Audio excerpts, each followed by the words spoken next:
mic a little closer just to make sure that I can be heard. Testing, testing. And here we go.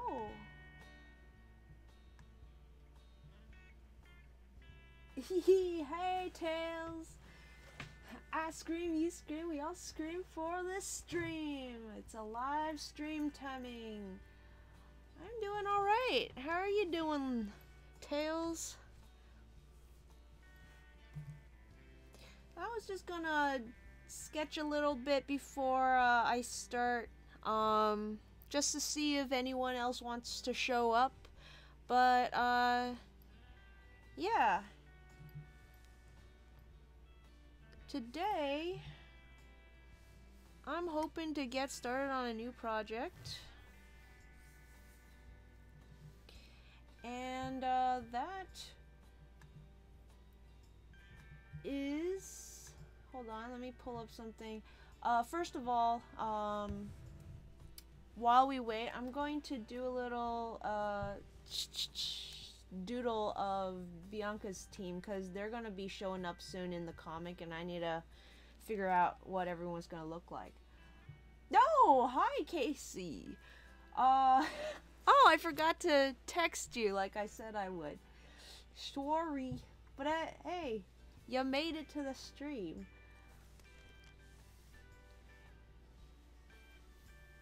But, yeah, so, like, lately I've been, or last year, I should say, every month I've been getting a request from the Patreon, and the purpose was mostly so, one, I can give the patrons some extra content, and also so that I'm not just working on Nuzlocke stuff all month long, that I'm being forced to like actually do some other stuff, which has been really great. But despite having a couple of patrons on the in the Discord, I only really get requests from 2 of them, and while a request now and then may be fun to get, I feel like, at least if I was the one giving the prompts, it'll seem a little, I don't know, Tails, you can speak better to this, but I'd say it might get a little bit burdensome to have to come up with cool ideas every month. And you know, maybe it's wrong, maybe it never gets old getting to ask for something drawn, but I'd like to take some of that and some of that draw energy every month and move it towards something else that the patrons can still be part of, but is a little more curated, I guess. And this won't take away the monthly requests. It'll be a either or situation, where if patrons do want to request something, then they can feel free to do that. But now it'll be more like, if you are a patron, you want to request something, then you can request it. And if not, well, I'm not gonna come around like banging on your door asking for a prompt. So instead, I thought it would be fun if we did a sort of, I don't know what to call it yet. It's not really a choose your own adventure, but that's the best way I have in my mind to describe it so far. But it's like, once a month I'll draw an illustration that will eventually tell a story. Hopefully a fun story. Maybe crazy and nonsensical, but fun. And the way the story will be told is every step of the way I will ask a question. And based on the answer, it will determine how the story goes. So like if the character, let's say, is about to go either down to the beach or up to the mountain, then I'll ask beach or mountain, and then depending on what's selected, that's where they'll head. So, hello, Dillman. Welcome to the stream. Wow, we already have 3 people. I was going to do some sketching and kill a little bit of time before we got a couple folks in the chat, but it looks like we might have enough to get this game started. Let me save. I'm going to put it in the patron folder because eventually it will be for patrons. But let's call it for now story time, I guess. Just because I don't have a good name for it yet, but today my goal is to design a character. I'm hoping that by the end of the day we'll have a main character for this little choose your own adventure story. And I want to start with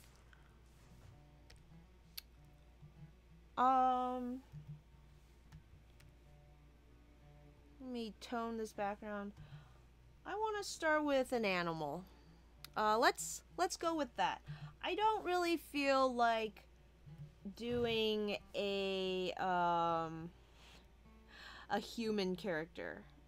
If you feel really strongly about a human character, I might give it a shot, but I think some kind of anthropomorphic animal might be fun. It'll be a little easier on me, and it won't be as boring for you guys to watch because I won't be struggling as bad. But okay, so I guess the first question will be to the 3 of you. What's your favorite animal?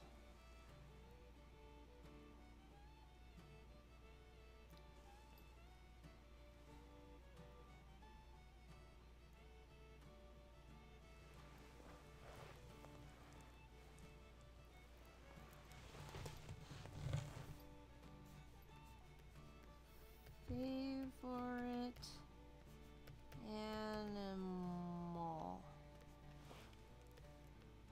Tails says cats. And Cases says fox. Alright, we got our 2 animals. So cats I heard first, so that'll be our main character, and fox will be our main character's best friend.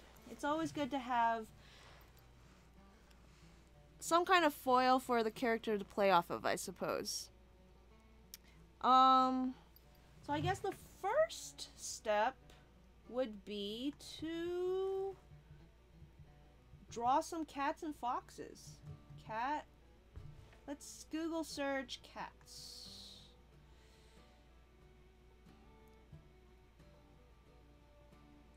No matter what style you're working in, it's always good to just get a feel for the anatomy of the animal that or thing or person, even if the base is a human. It's always good to do some sketches and see if you can get down the anatomy. Cats are really hard for me, because they have that kind of squashed nose. I tend to like noses that come out a bit, so maybe for this cat it'll be more of a longer snout.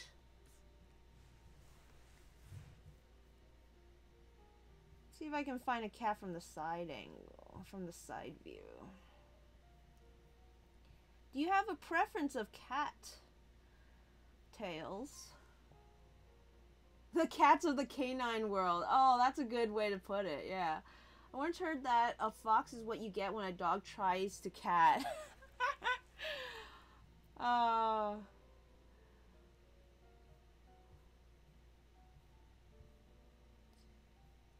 They have domestic foxes now, I believe. They're like really, really rare or something. Maybe like really expensive.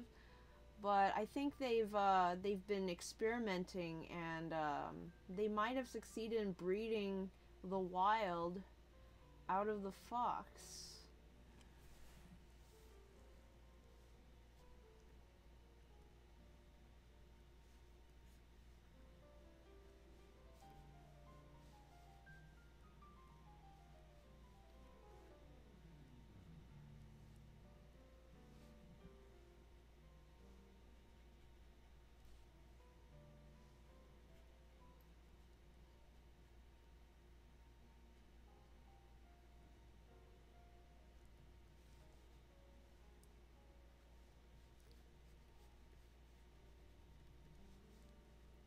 See, their ears actually come back quite a bit further than I would assume.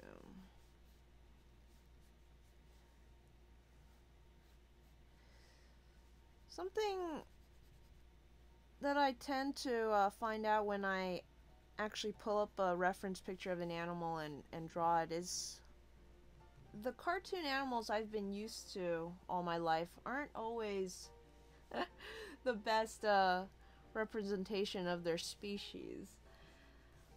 Like I'll have these ideas in my head of what animals are supposed to look like, and then I'll look them up and they look completely different. I'm like, how did they? So, even after studying an animal, you still have to understand that style will play a big part in it. And once you've learned the anatomy, it's time to start throwing what you've learned out the window and just pick and choose. I've been watching Tails' stream on Sonic for quite a while on Saturdays, and it's been bringing back my nostalgic love of Sonic the Hedgehog.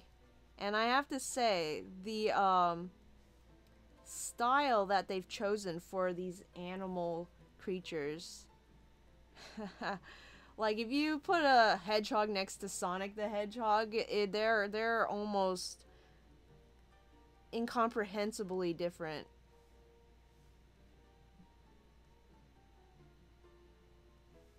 In terms of their anatomy. There is no excuse for how they got that design out of a hedgehog, but it works.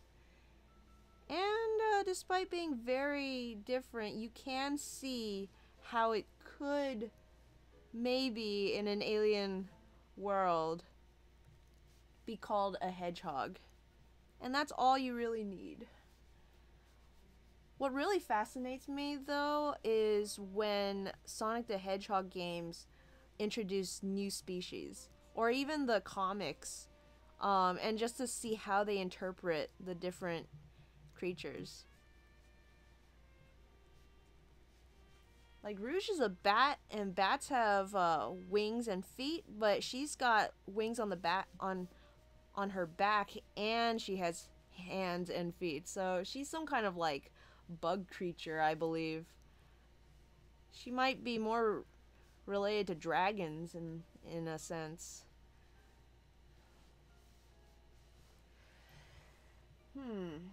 Burmese cat. Conversely, a hyena is what you get when a cat tries to dog. Oh man, when a big cat tries to dog. Hyenas are vicious. Watched a documentary about domesticated foxes, and it's half right from what I remember. While they've bred the wild out of the fox, they haven't bred human. I like how you're saying bread as in like the loaf that you eat. Human acceptance in them. Oh, okay. Dogs are born with the innate instinct to be affable with humans. With foxes, that's kind of like in a sense that's the cat part of the fox coming out, because despite being quote unquote domesticated, the cat really doesn't care much about humans. You have to learn how to speak its language in order to win its affection, whereas a dog will actively seek your approval.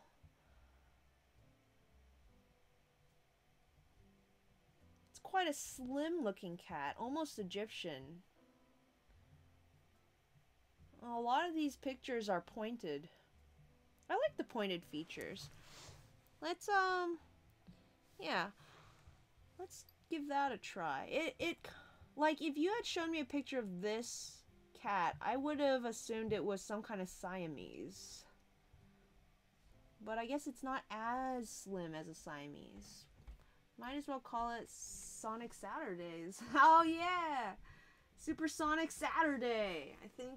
I remember when the artist came up with Sonic talked about his process. He figured out the proportion body shape first and made a hedgehog work with it. Let's get out of a room who speaks another language. Having a roommate who speaks, oh man. Burmese were bred off of Siamese. Oh, okay, that makes sense.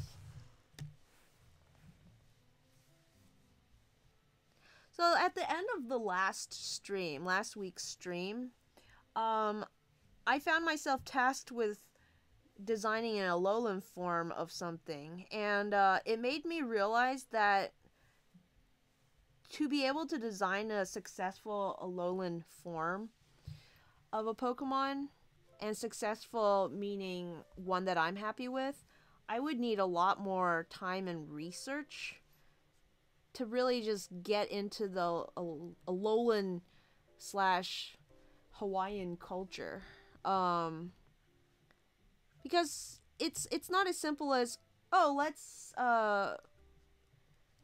draw this Pokemon with a different element, because everyone kind of understands what fire, ice, water should look like, or at least what they do. But with quote unquote an Alolan form, it's not exactly just making it tropical.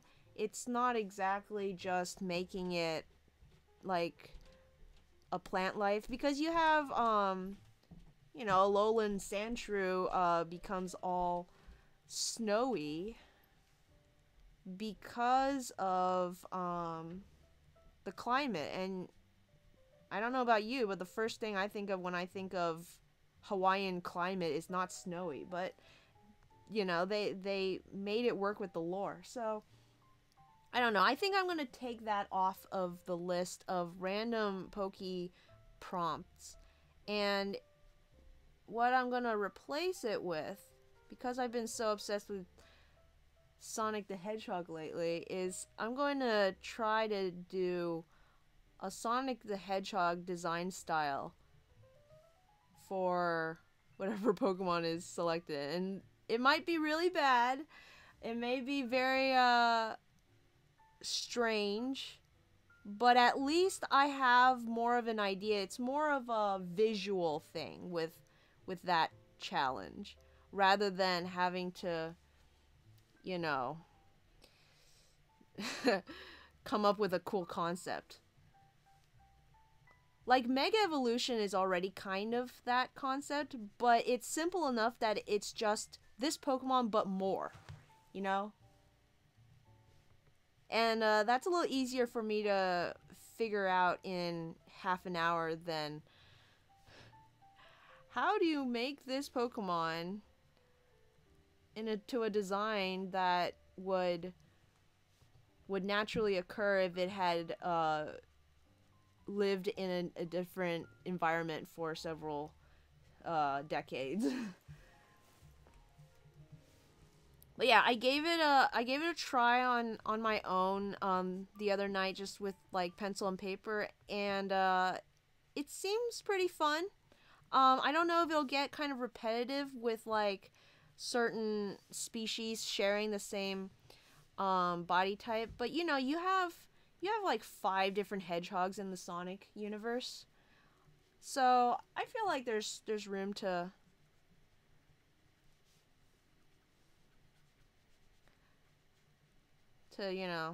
play around, because Shadow and Sonic do kind of look the same. They always point that out in the games, like, that hedgehog looks like my twin. But Sonic and Amy don't look much alike, and Silver the Hedgehog, even though I think he originally was supposed to be a mink or something, like a different animal, they did end up making him a hedgehog, and while he shares design elements with Sonic and Shadow, you can tell that he's a hedgehog because of those elements, but he's very much still different.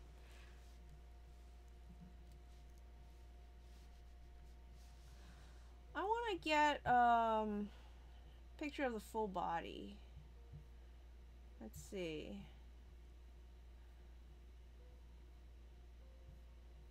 One where it's standing, hopefully. Maybe this is the best one we got. The feet. Oh, it's not cut off. Okay. I thought the feet were cut off, but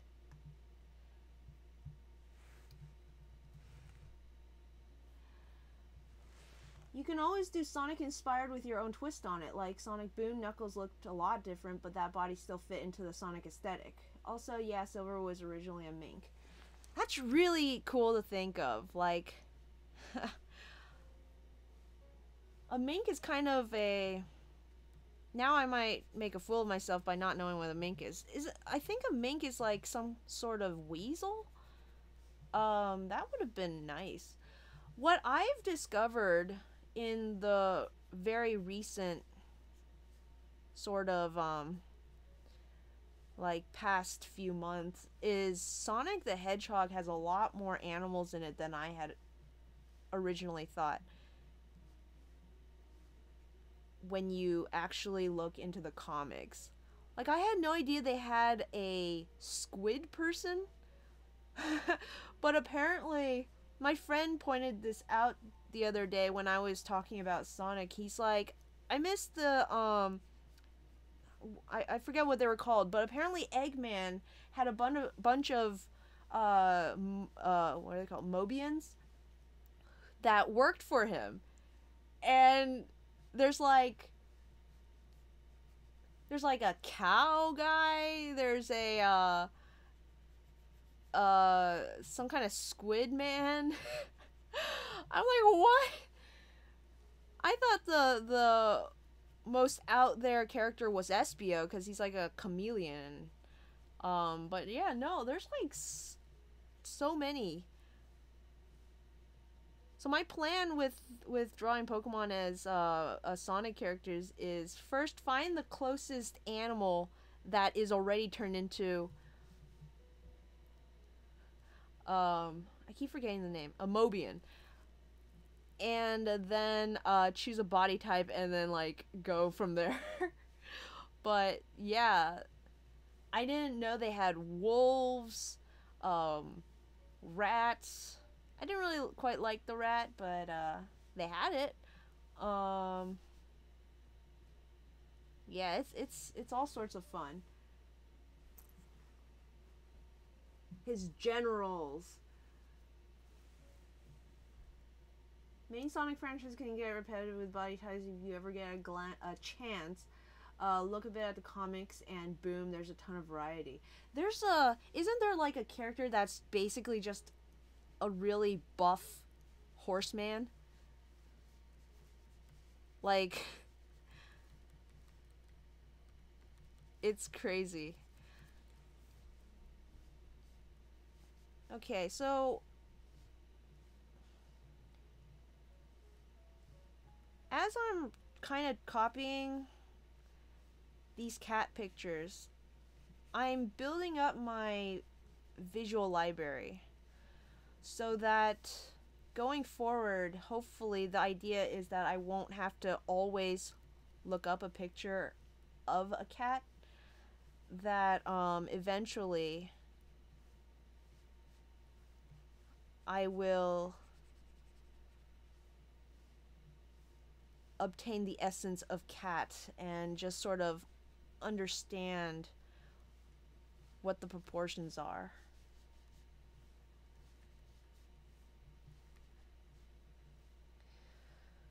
It's what I worked on a lot before October last year, and then when October finally came around, I decided to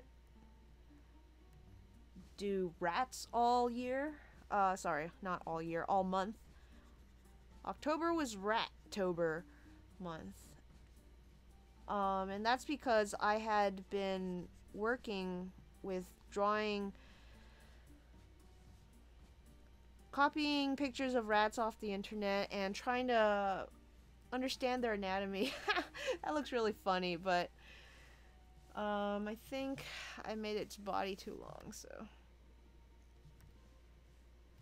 And that's why these individual pictures might not look great on their own. It's because I'm not drawing them to make a good image. I'm drawing them to understand how it's supposed to look.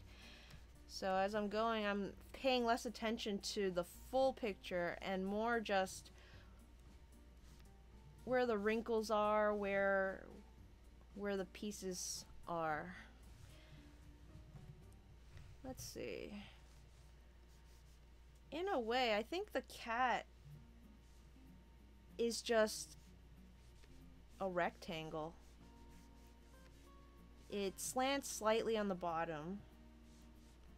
And, you know, the classic Disney leg that goes like that in the back? This part right here kind of hides itself within the cat's body, I think.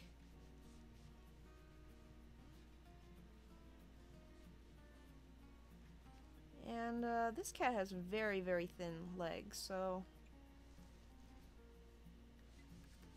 As for the front...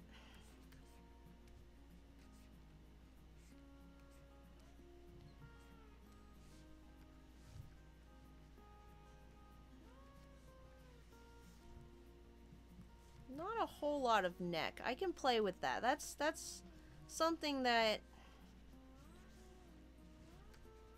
most styles will alter, is the size of the neck to animal. And thing to keep in mind with the Burmese, I guess, is the ears seem very thin. They're not extremely furry like this guy up here. And the face is rather triangle shaped. I like these strong cheekbones that it seems to have. Very little poofage.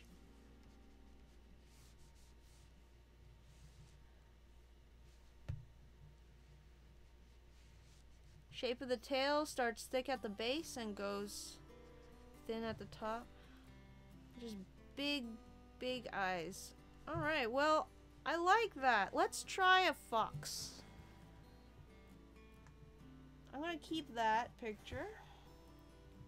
Fox.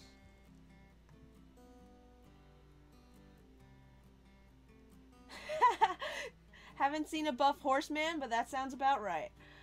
Oh, man.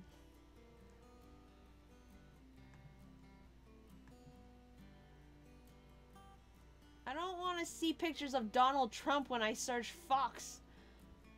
There we go. Whoa, look at those teeth.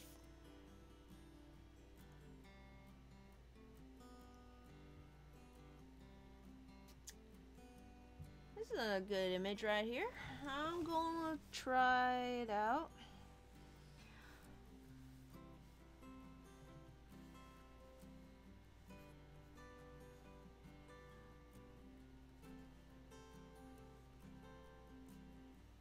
So while I draw this fox, I want to throw out the next question to the stream. And that is, cool or cute?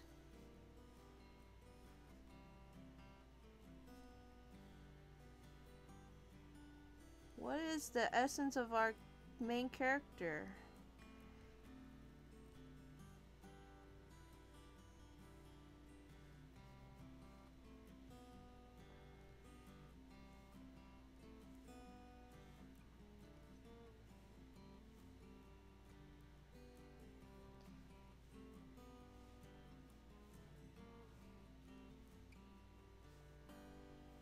Let's see.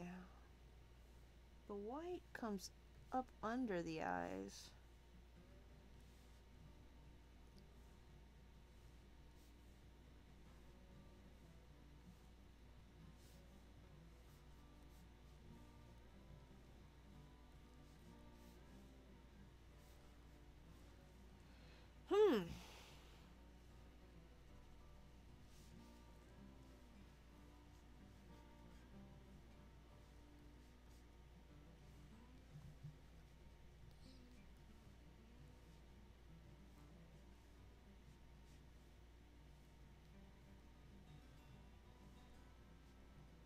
I always rather thought of foxes as just poofy tubes with legs coming out of them. But the problem with foxes is they change their overall silhouette throughout the year. If they're in a colder climate, then yeah, they're very, very poofy.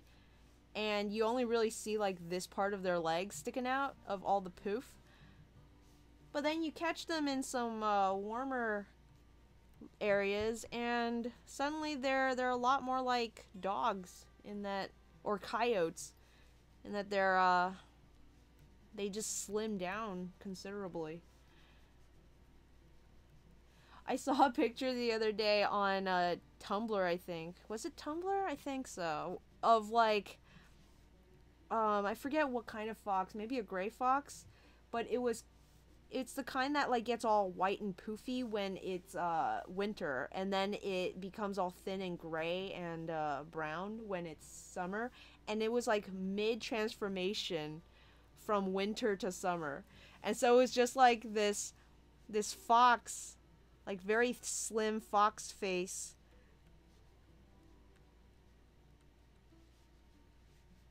like something like that, and then just massive white plumage around, like whoosh. And it was just this brown face sticking out. Oh, it was hilarious.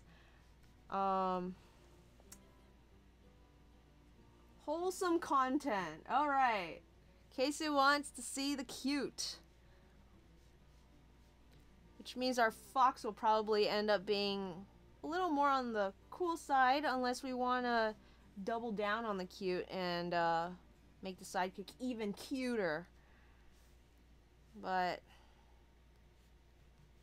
something tells me having some kind of dichotomy there will be a lot more interesting. So we'll have to see. We'll see how it goes.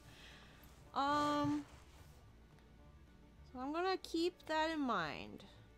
A cute cat character, and something I don't do often when I'm working on character design that I do want to try and implement today is shape language. So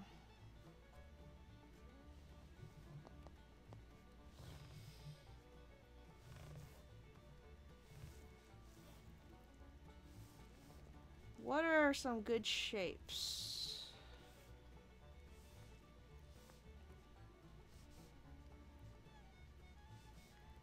For cute, obviously round, like a circle, would be the best option. Triangles usually denote a more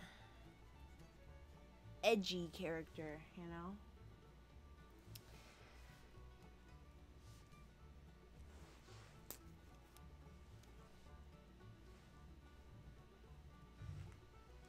Let me see what the size of a Burmese is. Now let's not do that. We'll just generally speaking, the cat's gonna be smaller than the fox. So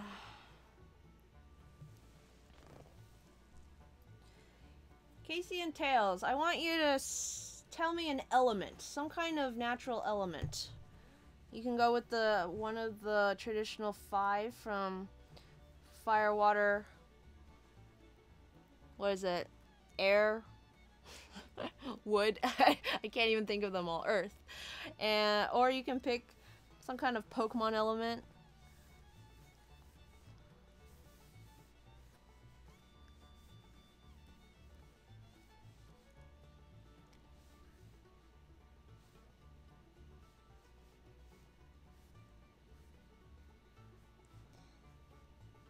I'm gonna keep her ears round.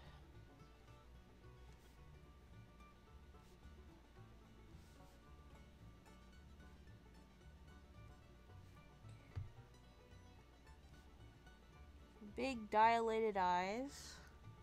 Is it called dilated when they get big or when they get small? I can never remember.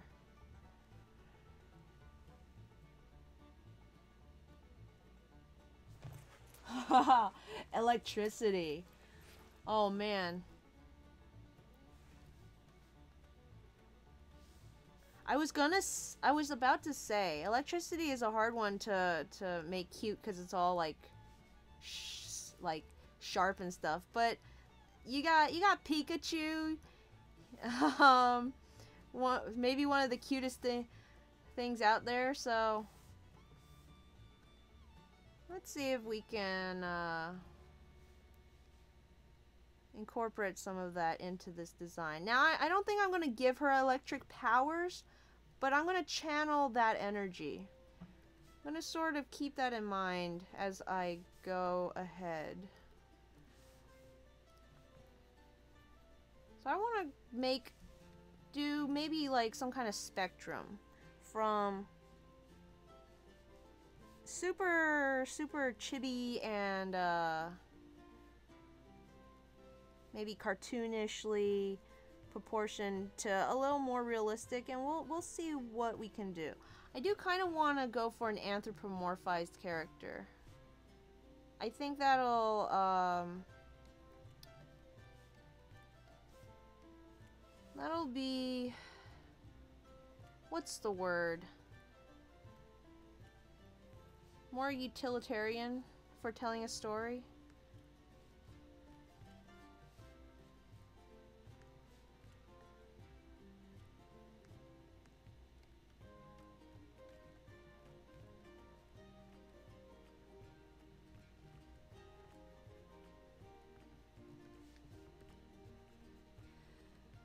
Though, of course, a full story could be told with just animals, so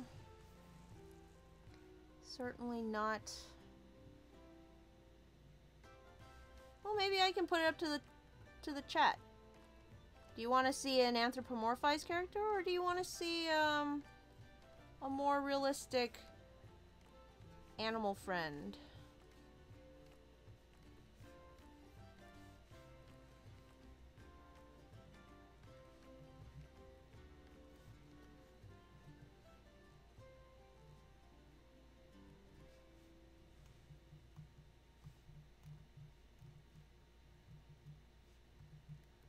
Maybe for this first one, we'll just make her nose kind of dark.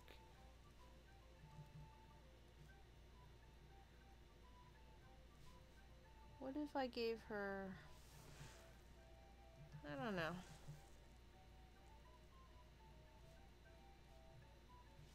Something like that.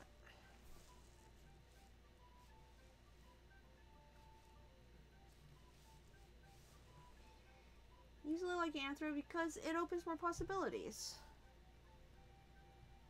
That's a good point. One of my favorite character designs is Charlie Barkin from Don Bluth's All Dogs Go to Heaven. Because that character is so fluid in its anthropomorphization. Like, he'll be walking around on all fours, and then you blink, and he's standing up and rolling dice on a table with his hand paws. And it's like, what? When did that?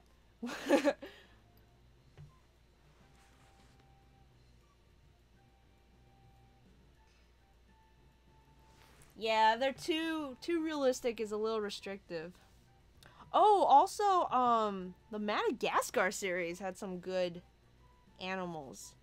You could really tell, especially in the first one, because Alex the lion had that whole thing where he was going kind of feral. What's the word? Feral? Okay, let's give her a little more character, shall we? Let's see if I can push to anthropomorphization without making it just a human. A lot of designs that I've noticed from old anime especially is the animal characters might just be a person, like a child's face, and then animal parts added to it. It's a little odd.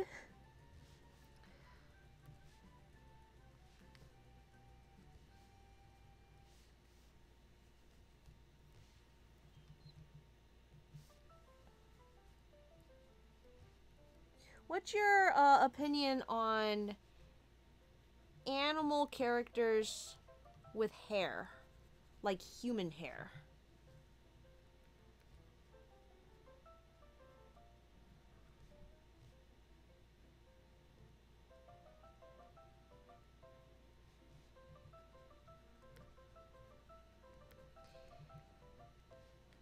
I know a lot of people like to give their animals like the big bangs. I mean, let me see if how that looks on.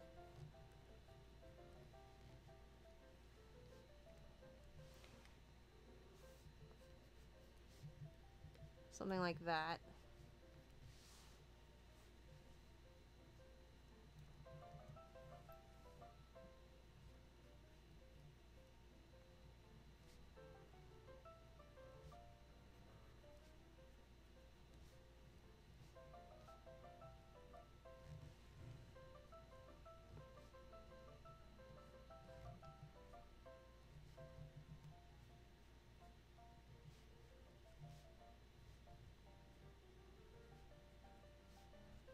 See how she'll look with black spots around her eyes. Maybe up her face too.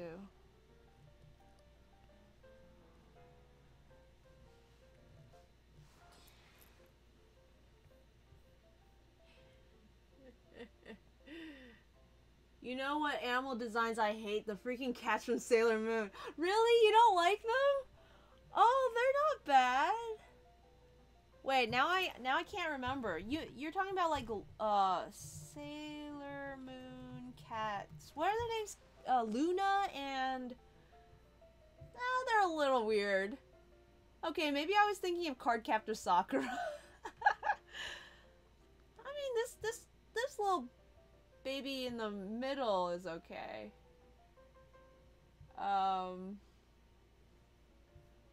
But like, yeah, no, look at that body proportion. It's not bad.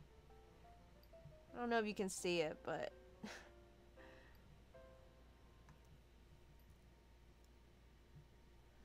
but yeah, just the weird slap some anime eyes on an animal kind of aesthetic isn't really my favorite.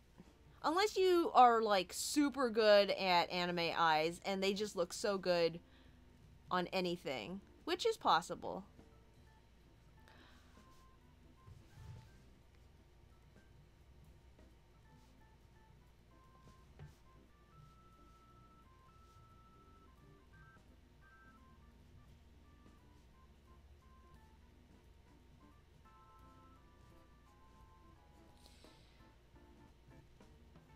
I might be pushing it a little into furry territory.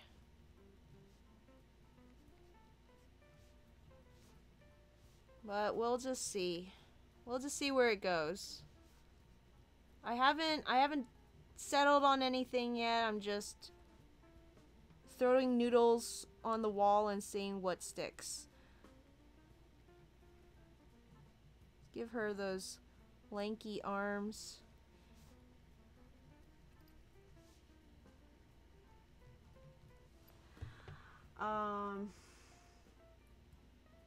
Hair can work if you like work with what's naturally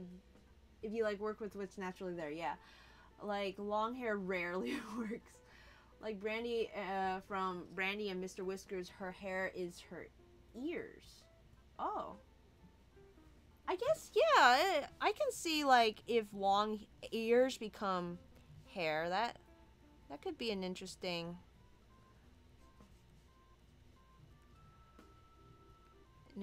look.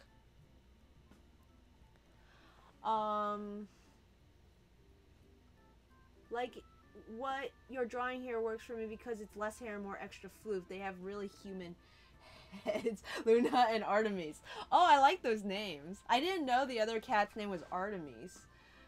That 3/4 view of the face is just the human face and they don't have a snout. I mean... No, Tails, I don't think just any anthro design is furry territory. I think there's a specific design that specifically speaks furry to me. And it's a lot to do with that hair that we were talking about. Adding that hair. And also somewhat in the eyes. Though I can't quite place what it is about the eyes that sometimes... also in the feet, I think. Once you get down to the...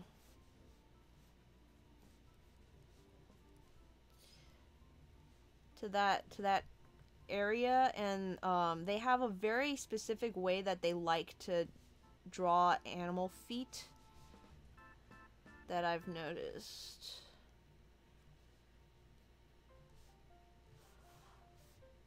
It's something like that I see a lot in Pokemon designs, though, is people will draw like hair floof on a Charmander or on a Bulbasaur.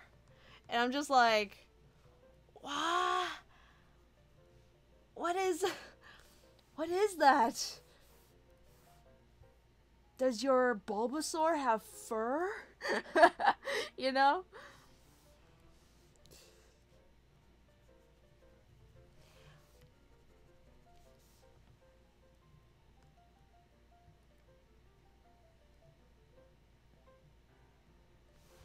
I'm not sure if I'm a big fan of this one. I want to go a little closer to maybe a, make it look a little more animal.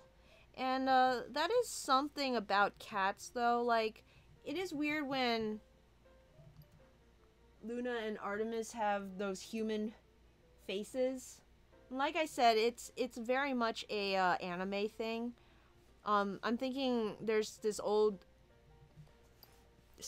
There's this old anime called, I think it's called Ringing Bell. And it's like the main character is this little sheep, and it's just got that human head with sheep ears. That's it. That's your design. But yeah, I've noticed it a lot in anime. But even without them accentuating it like that, I think cats do still have very human-ish features. Like, they have those human-ish cheekbones. Their faces are a lot flatter.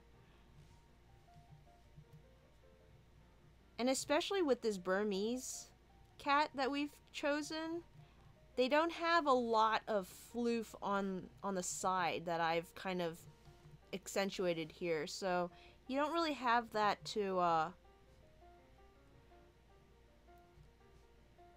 play off of necessarily.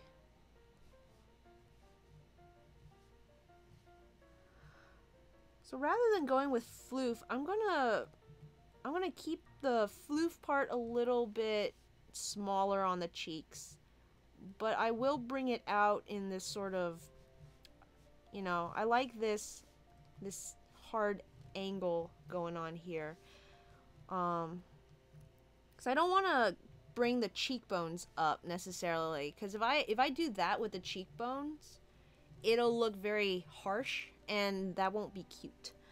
So I'm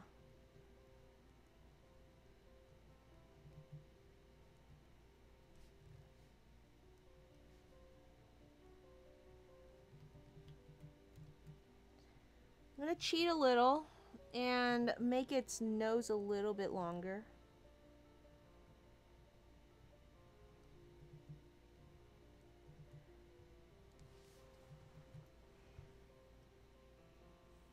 Tom and Jerry. Yeah, you know, it does look kind of Tom and Jerry. Maybe with different eyes. With a different face, it would definitely be more Tom and Jerry. When I got down to the leg part, I was thinking, in my head more like Cats Don't Dance. Character on the right is Brandy. They don't have fur. They don't have any fur. Yeah, you're right.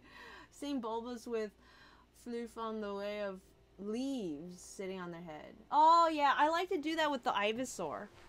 I think Ivysaur, oh Venusaur, when it's got hair sort of sitting down on its forehead, it looks like a bowl cut. And I really like it.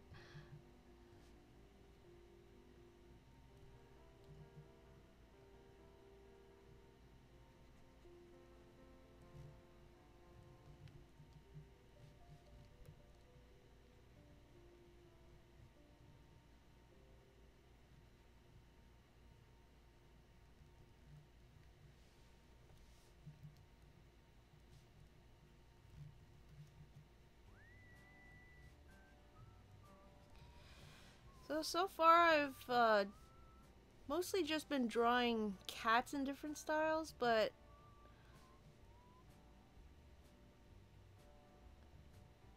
this is why the design process takes a while.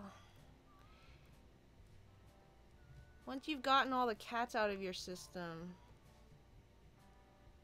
then you start to find the elements that you really like. Like, maybe I don't like quite how big its front nose is here. It seems a little too dog-ish to me. So I might push that back in the next design.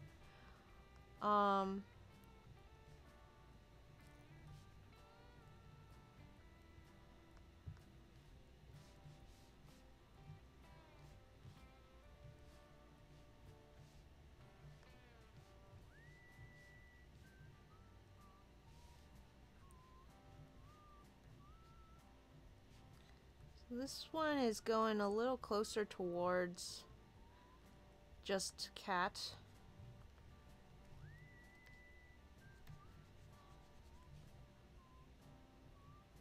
Maybe not in the face, but as I'm working on the body here, it's not coming out quite like I want, but I'm sort of thinking, I don't know if any of you have seen that Studio Ghibli movie, The Cat Returns.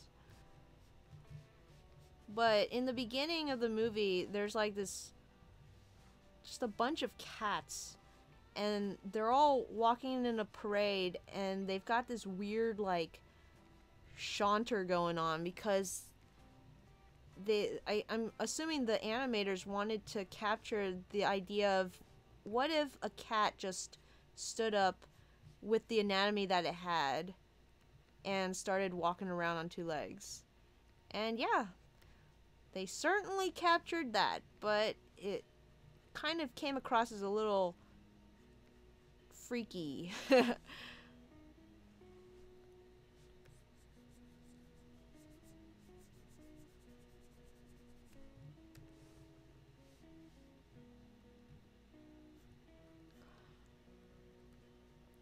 So a big difference between animals that are quadruped and humans is that they don't have necessarily the kind of shoulders that we think of. Their shoulders are very much forward, and it becomes kind of an issue because if you want your animals to seem natural on two legs, you kind of want to push their arms back, but then they look a little too human.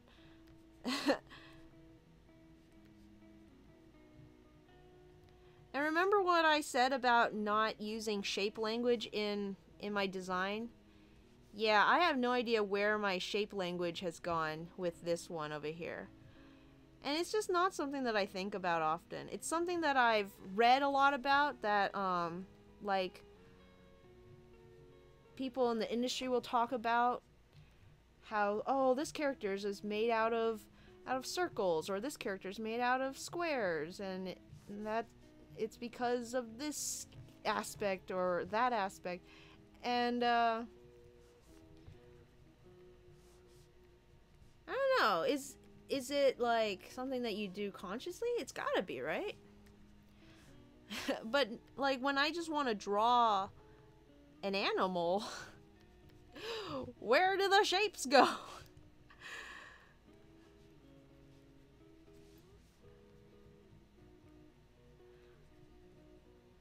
think at this point, when you're not like going super simple, like this one over here, this is definitely a little more circular. I've kept the circle. Everything is rounded, you know? The ears are rounded. I've made sure to make it really round. I think by the time you get to a design that's more realistic, like what this one is on the right, the shape language more is a feel that the character gives you. Not necessarily a shape that you can see, but like you'll keep the roundness of the features. I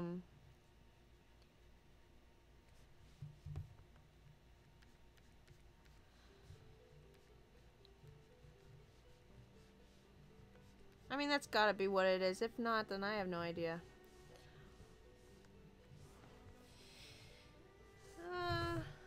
I don't mind that. I don't know how flexible that could be going forward, you know? Would the first one's shape language be stronger if the belly was rounder? Oh, you're right about that.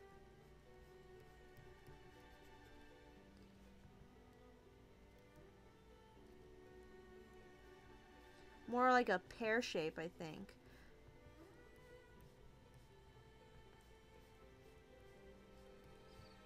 The pear-shaped toe.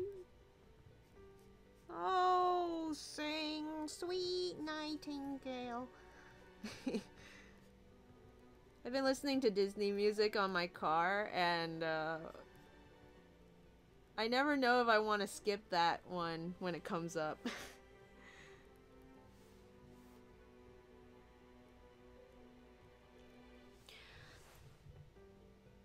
Oh, oh, look at it.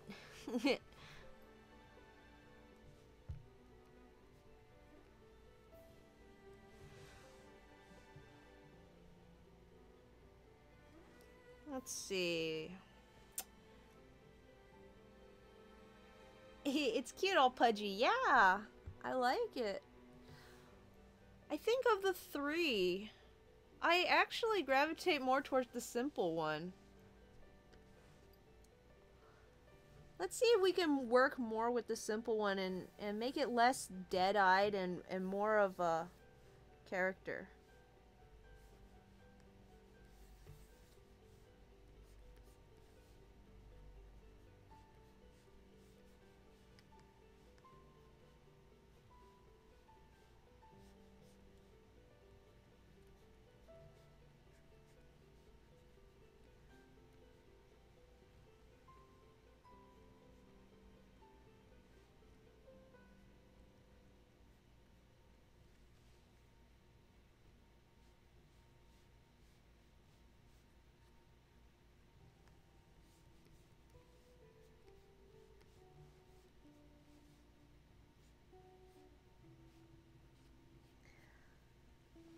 Kind of like the way the Burmese cat's tail goes from thin tip to thick at the base.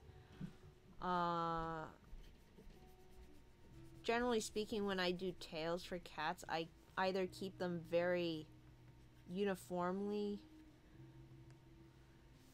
rounded along the whole thing, or it sort of comes to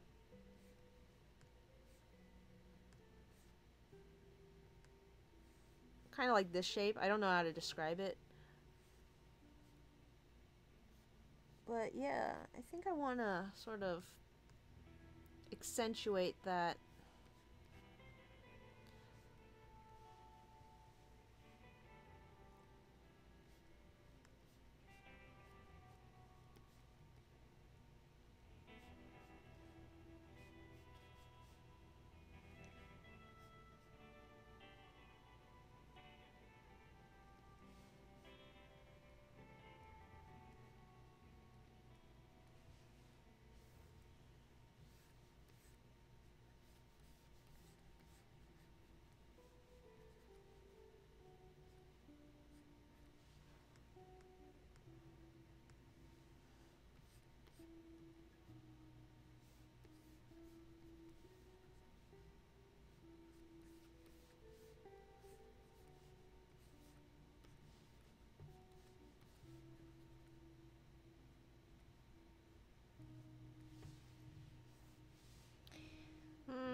so certain. Let me try something else.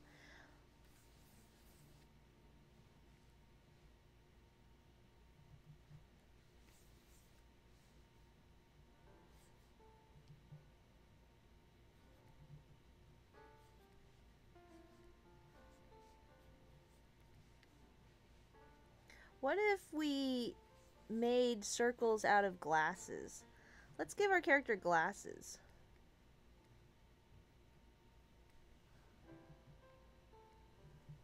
Where would its nose be? Stick it right up there. Maybe down here.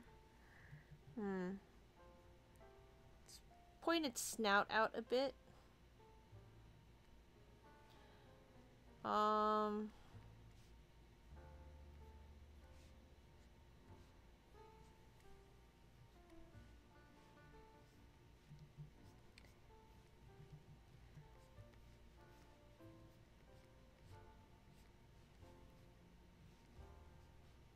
Now we're going into accessories, though. You know?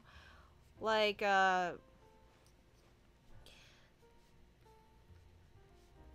when a person wears glasses, it kind of becomes part of their anatomy in a sense.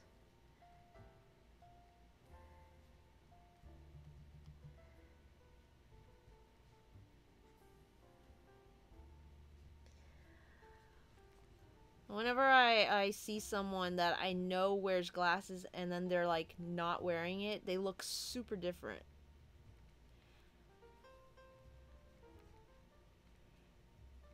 I'm the same way with haircuts. If you completely change your hairstyle or whatever, it's gonna take me like, it might look good, but because it doesn't look like you, the way I'm used to seeing you, I may not necessarily like it. I'll have to get used to it for after, like, maybe ask me after a little while if I like your haircut. I don't even like getting haircuts for myself. At least I don't have to look at myself, but if I do catch a glimpse in the mirror, I'm like...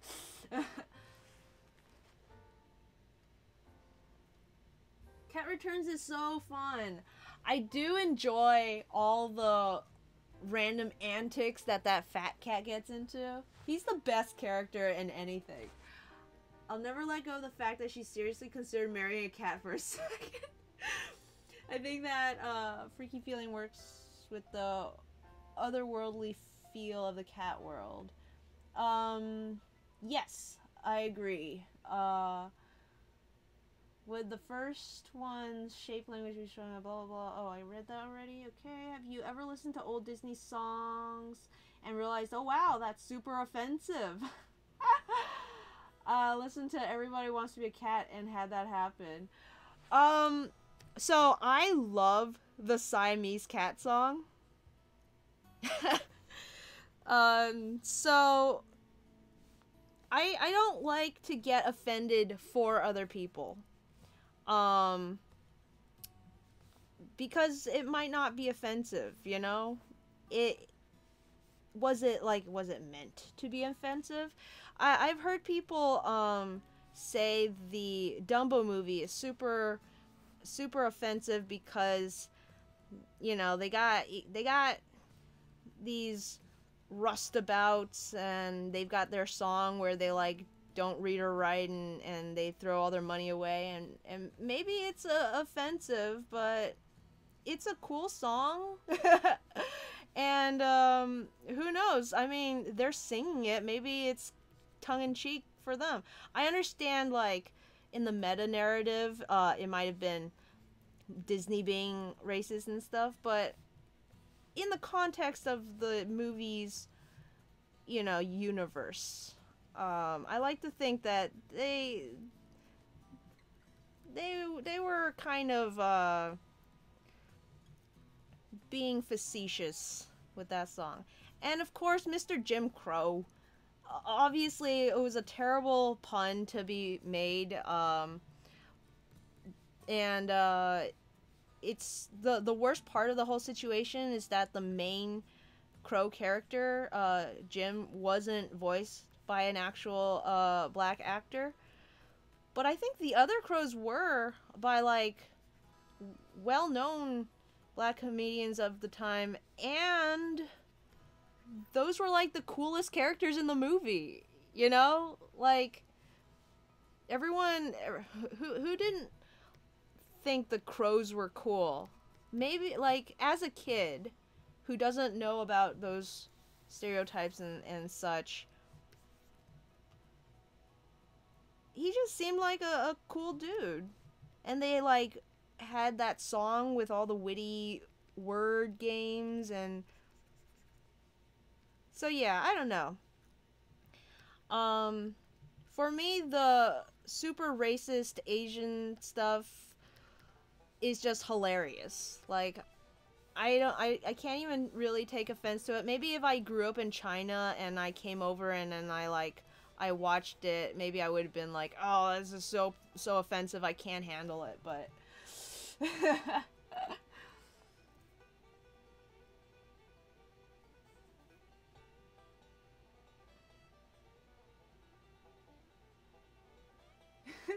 I just love their weird voices. This guy looks too much like a mouse. I don't want to give him glasses. Um what if I pushed all the features to the top? So here's our head circle. What if we had our character's eyes all the way up here?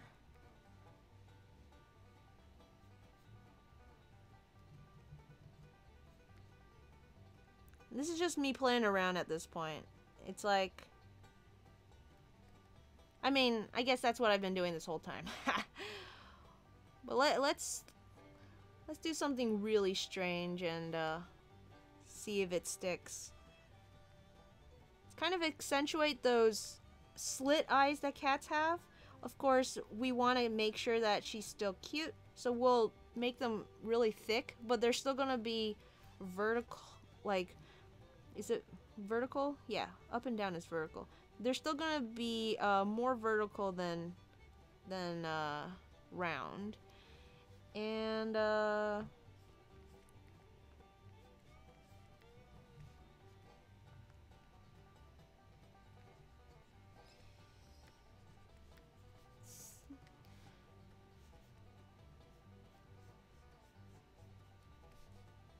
his ears, so not ears, these eyes together sort of thing kind of makes me think of Garfield, which I don't really want to go for. So maybe not, but I don't hate it so far.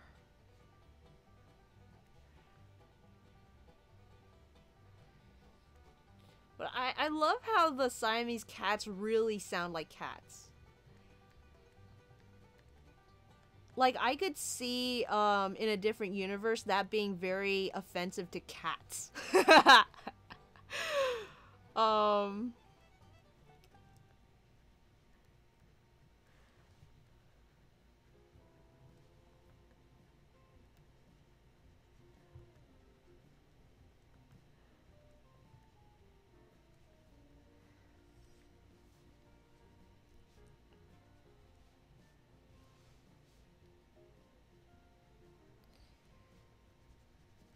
But, let me think. What other...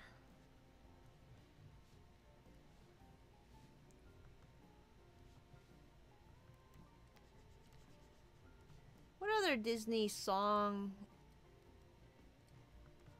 Does anyone find Sebastian the Crab to be offensive? He's got that, like, thick Jamaican accent. That thick Jamaican accent. Cha-la-la-la-la, my oh my, look at the boy too shy, gonna kiss the girl.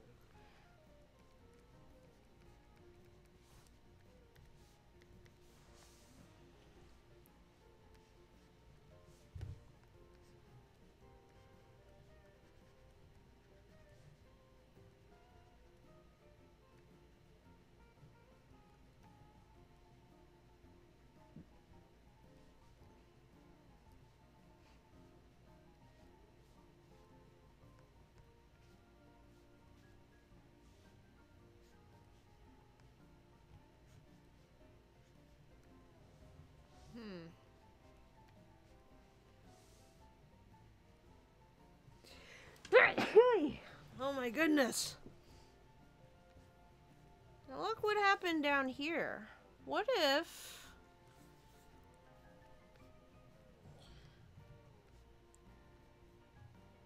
we pulled it long?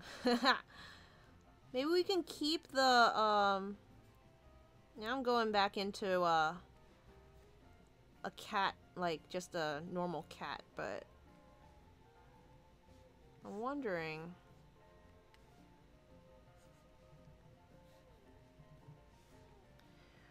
what if she was long? What would that look like if I made that more anthro?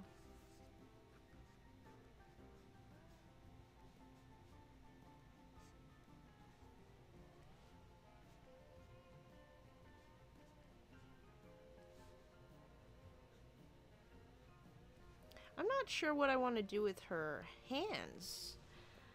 Maybe that's a big part that we need to uncover first. Well, hey now. That's something. What if the eyes were just enormous? So we start with our head base, and what if the eyes were just the whole head? It kind of alludes to the fact that this cat has very little cheek fluff, but instead of like making the cheekbones really, really prominent, maybe we can just get rid of the rest of the face.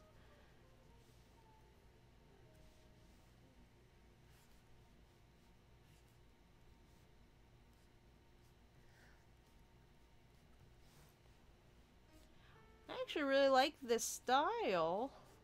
I'm afraid it might be someone's someone's already existing style.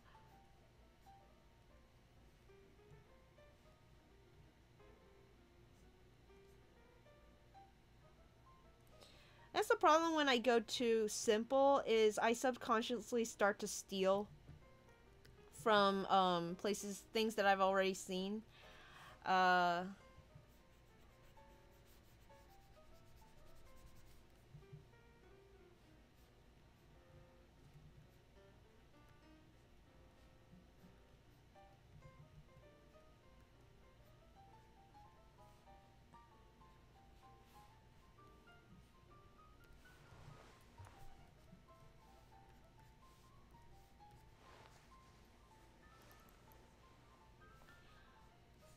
Let's go the opposite. What if it was a really fat, round boy? I know this cat tends to be slim, but maybe this one could lay off the kibble.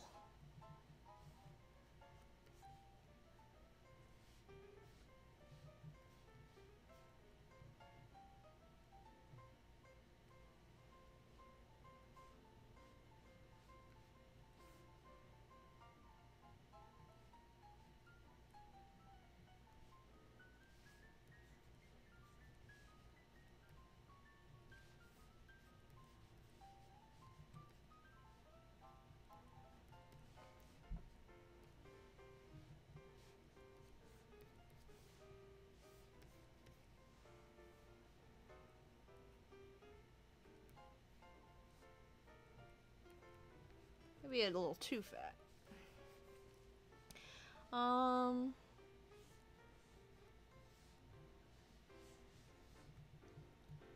Let's try...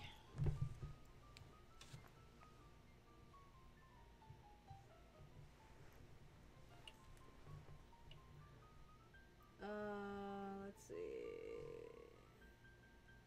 I haven't heard anything bad about Sebastian, but he's a fun, fully fleshed out character. A lot of the issue with Disney stereotypes is like their coded nationality is their only trait. Like the Siamese cat villain song is titled I Am Siamese if you please, and the Asian coded cat in the band just sings about Asian stereotypes and is part of the Everyone Wants to Be a Cat song. If you get a fully fleshed out character, it's less of a chance to be offensive. That's a good point. Would you say the Asian cat in Everybody Wants to Be a Cat is still the most offensive one, considering you've also got a Russian stereotype, a fat cat, what I guess he would be kind of black coded because it's like jazz stereotype, and what appears to be either a Italian slash Mexican stereotype in that band. I mean, they don't get singing parts, but you know, like based on their character design, they are very clearly still coded.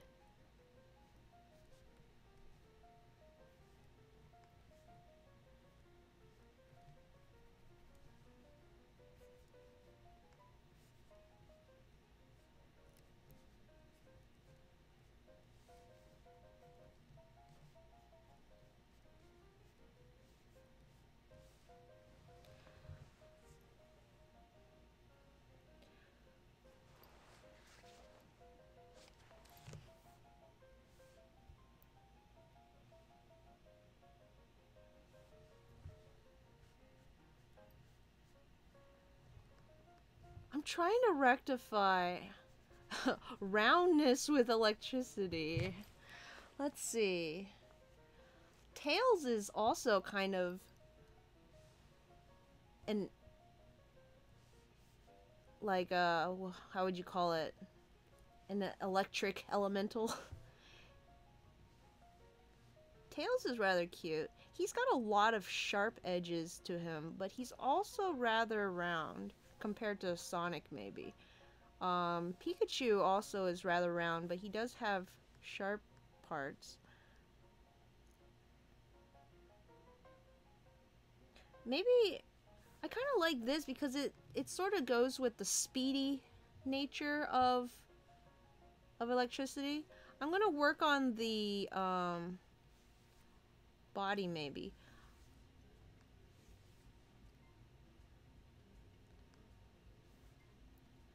I guess before I move on from the head, what do you think of this head shape?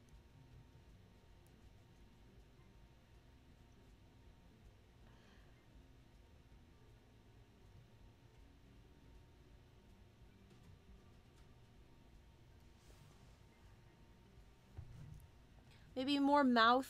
Do we want more mouth on our character? Do we want less eyes? What if we made her really, really cute to the point where she just had dot eyes?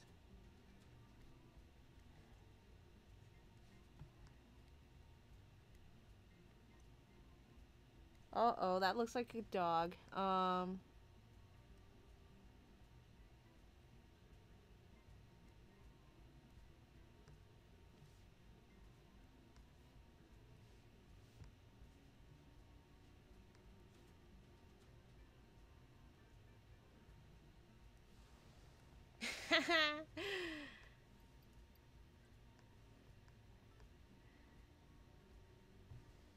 Somehow, when I give it dot eyes, it just automatically looks like a dog, no matter what I do to it. Hmm.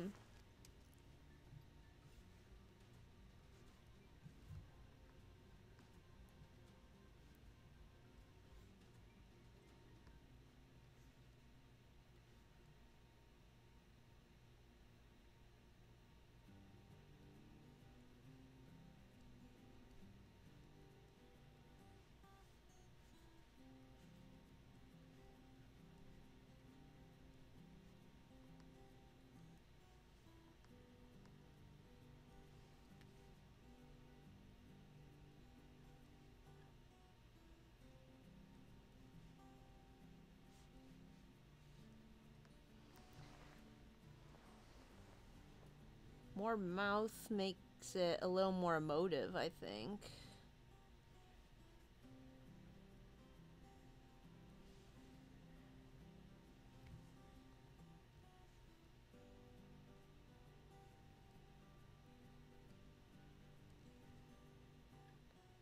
Do from the side.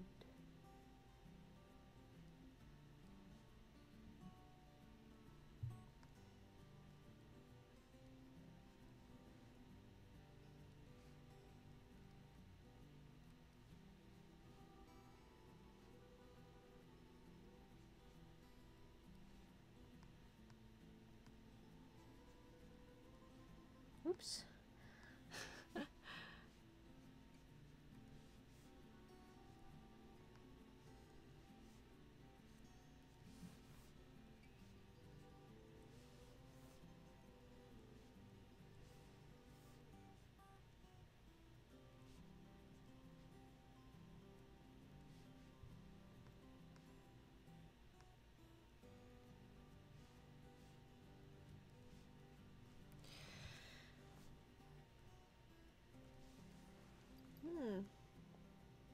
Asian's cat host stick is that he's Asian and that's funny.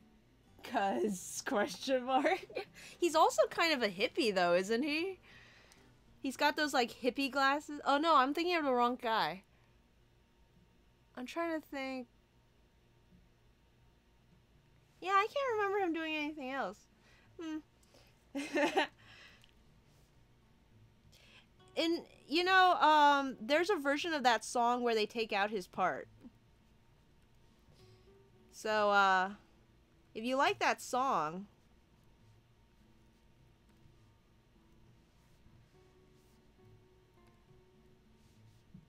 it still has the part in it, the piano part, but he doesn't sing. Like, you don't hear his sing part.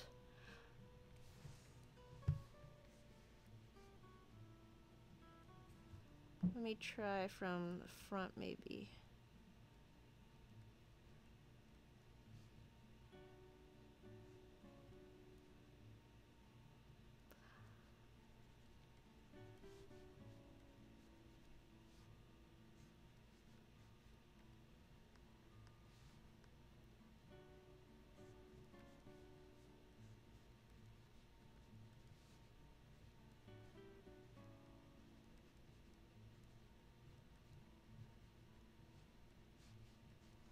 Well, here's another option for you.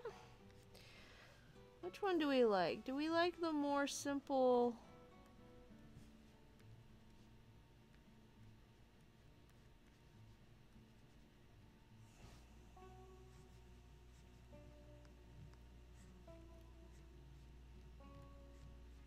this shape or this shape? I kind of like this one. What do you think? Opinions? I feel like having more of a mouth makes it look more like a cat and less like a bunny creature.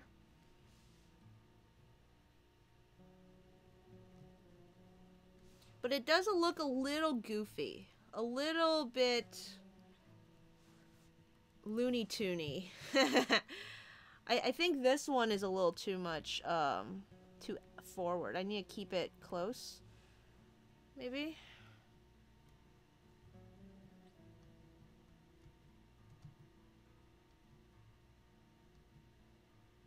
Yeah.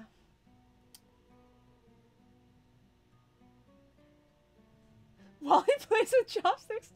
It's hilarious, though. I have no idea what he said something like Kung Fu Egg Foo Young. Ah, man, it's so funny.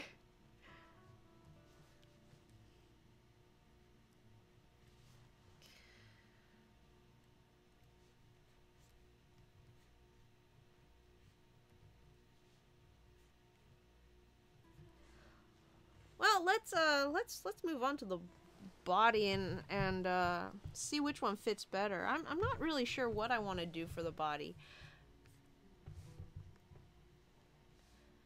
If we're gonna channel electric energy, then I want to keep him rather fit, like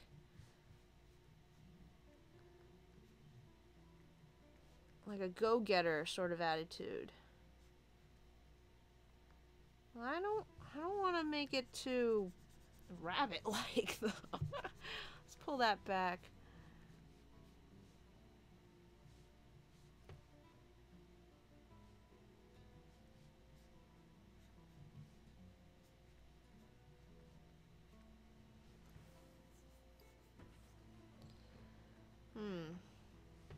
It's kind of a bowling pin shape going on here. What if...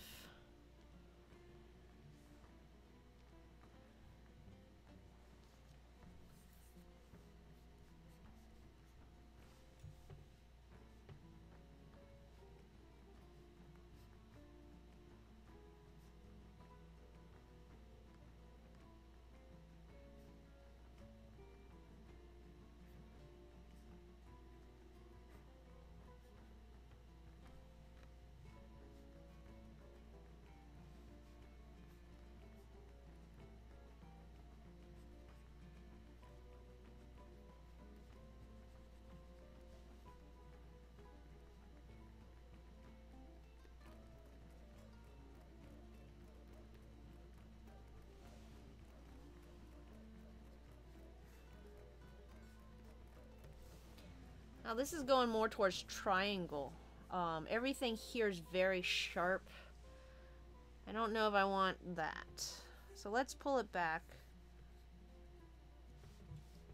I think the fact that I've made the neck extremely long kind of just makes it a point. Which we don't really want. So what if... Let's draw our little head, and let's see if I can do something different with the neck.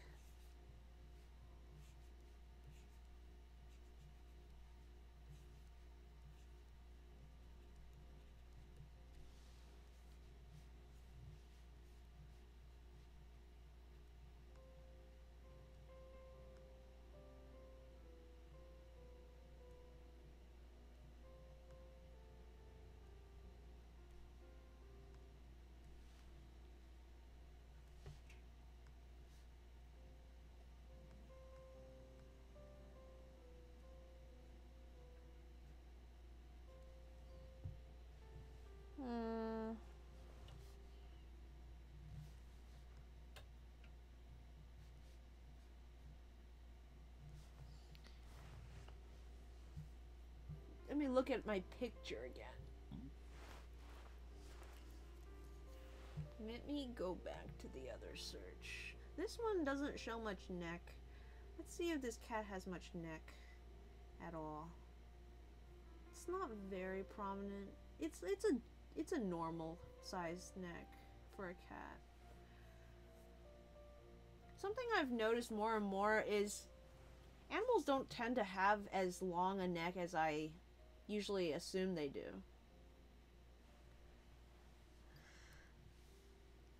Like I used to draw my rats like this, and then I'd like give them this big old neck, and then their body would be down here.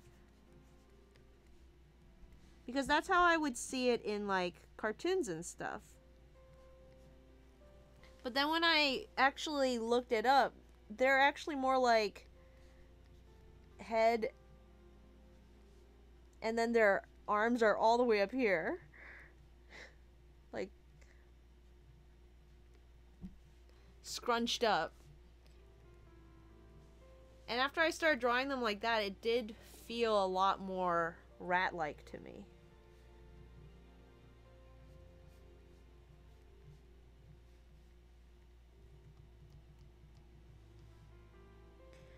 So I don't know. What if we just had head and then straight to back?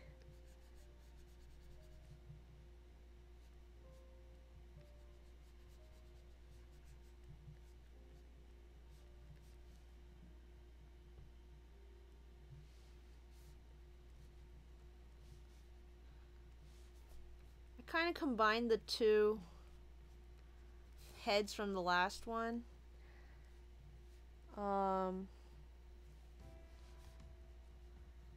Kept the face shape sort of, but gave him some more of the hair up top. I do kind of like the hair. It gives The oh, now it's starting to look like a mouse. I think I do need to add these in. These little mouth shapes. I'm just going back and forth.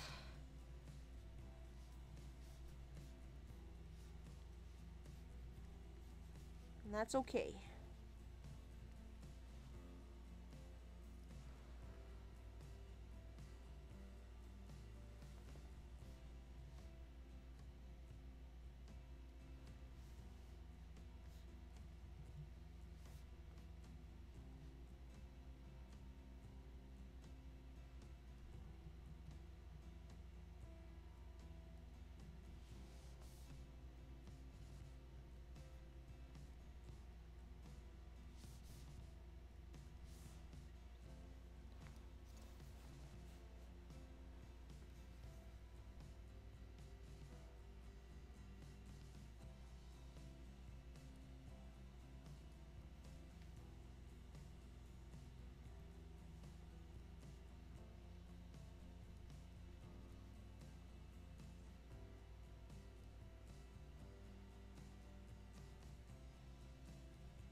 See if I can open his mouth a little.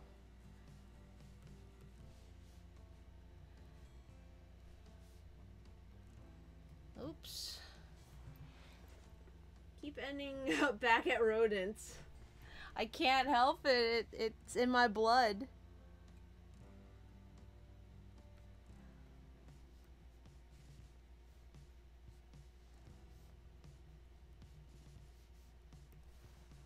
Okay, so I think what I found out is to make it look like a cat.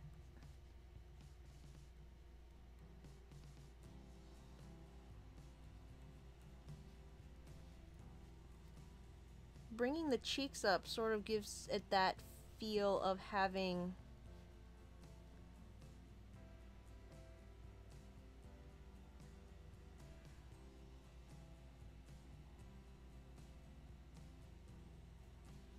more of the high cheekbones that the cats have. And then keeping the mouth rather small.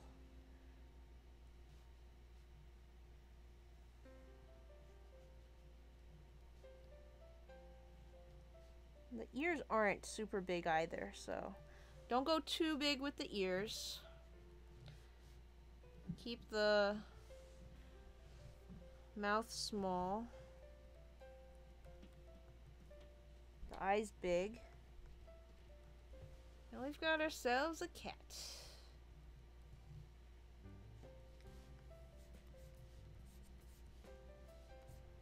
Let's just make it straight. What if we went with a square? Are squares still cute?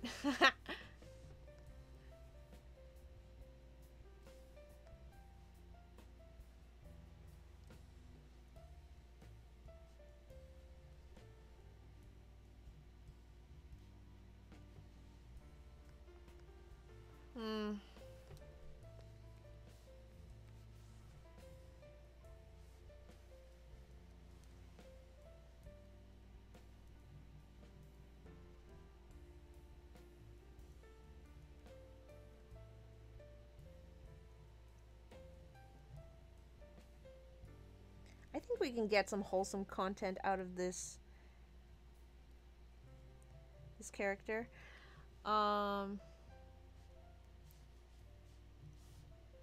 Should this character wear clothes?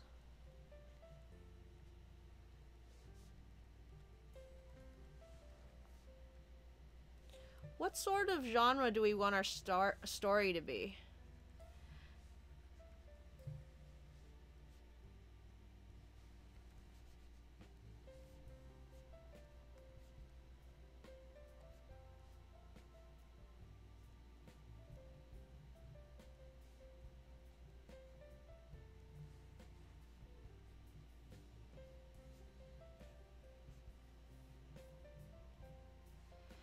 Do we want it to be like a fairy tale, fantasy, sci-fi, western,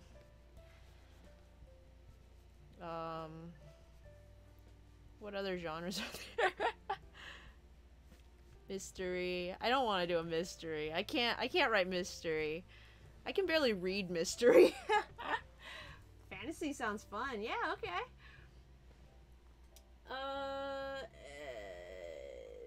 Anything can be cute. Anyone can cook. Anything can be cute. Speaking of shapes, Glam pointed out to me that Infinite for Sonic Forces is based on triangles, and that's been super fun to look at for me. Ooh. Yeah, now that you mention it, he does have that, like, really triangularly shaped snout. It's really cool. And then you got those tentacles in the back. His, like, weird hair things. No clothes. Fantasy, no clothes. The most flexible. I think I've discovered what to do with the arms. Cause you know how the shoulders aren't in a person. This is person. You got the neck, and then the shoulders kind of come out to the side. Torso, shoulders are out here. But with animals, they're more down here. They come forward. So if I keep the line from the what is it? The cheek to the neck to the back.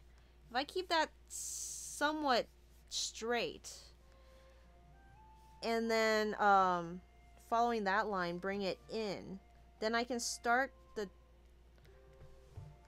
arm, the shoulder coming in from the inside. I kind of like how that feels. I don't know how it'll work going forward if I can, like, remember it. But, let's give that a try. Let's see if I can draw it again without looking. Give me an emotion. I want to try to do this in a pose that's sort of emotive. Or if not an emotion, maybe an action of some sort. His mask, the shoes, the ears, tail slits in the triangle. Whoa! That's a lot more triangles than I had. See, when you look at a design, you shouldn't necessarily, like, straight ahead be like, triangle, triangle, triangle, but the essence of the triangle is there, and, yeah, I definitely got that sort of sharp feeling throughout. Waving. Okay. He's doing an excited wave, like he saw someone that he knows.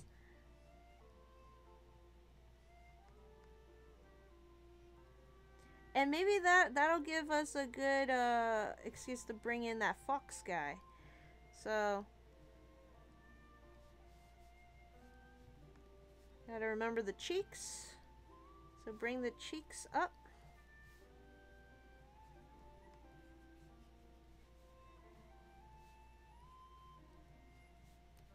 Keep the ears small and pointy. So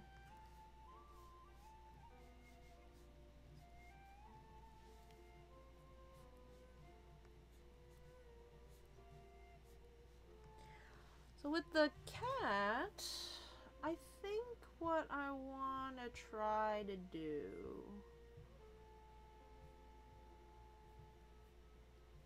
is make some kind of break where the elbow is.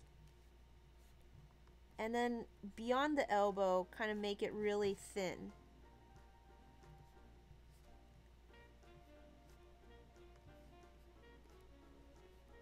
So this first section will be a little thicker, kind of like a drumstick, you know, this part.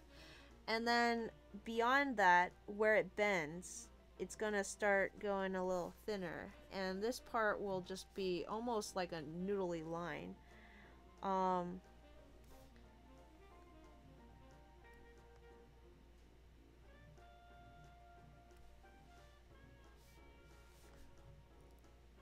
Is a Burmese the kind of cat that you have, Tails?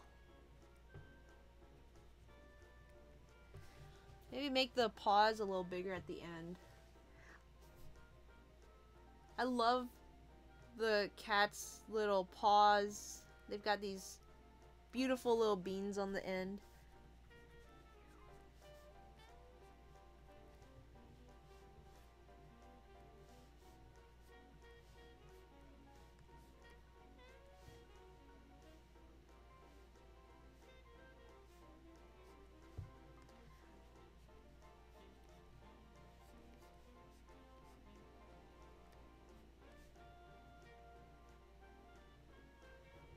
I don't want the feet to be too big.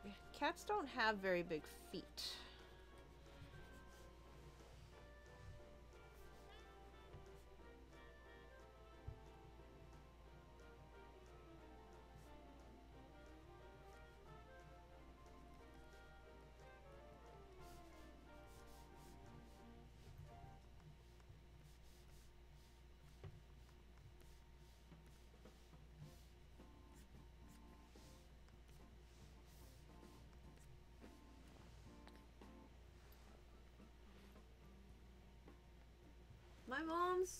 My cat's mom was a I was gonna say my mom's a Burmese. Whoa, Tails, really? Cat's mom was a Burmese, and the cat is a Burmese mix. She's a mutt. Oh, Tails, I was just, watching, what was it? I was watching on YouTube someone playing, was it Sonic Air Ride? It was either that one or, the Air Ride Zero. Shoot, I'm forgetting the characters. I just watched it. I think it's Wave the Sparrow or Swallow. I don't know. The girl bird called Knuckles a red mutt, and he's like, "Did you just call me a red mutt?" It's so funny. Oh, Tails, I didn't realize how good the cutscenes were in Air Ride Zero.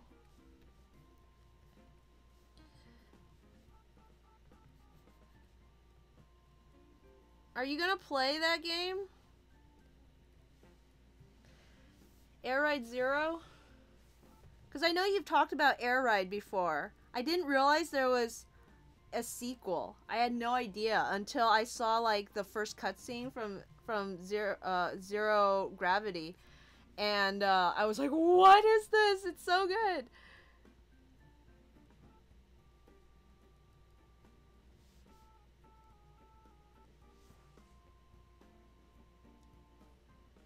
Babylon Rogues.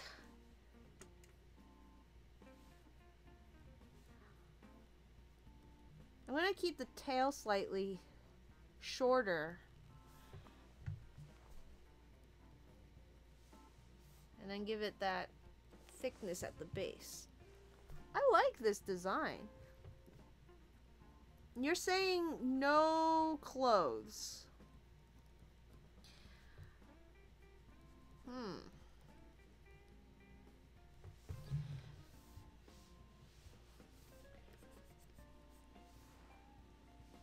I don't know if this gives you the essence of electricity, but I like to think that it's there. Maybe we can name him Sparky or something.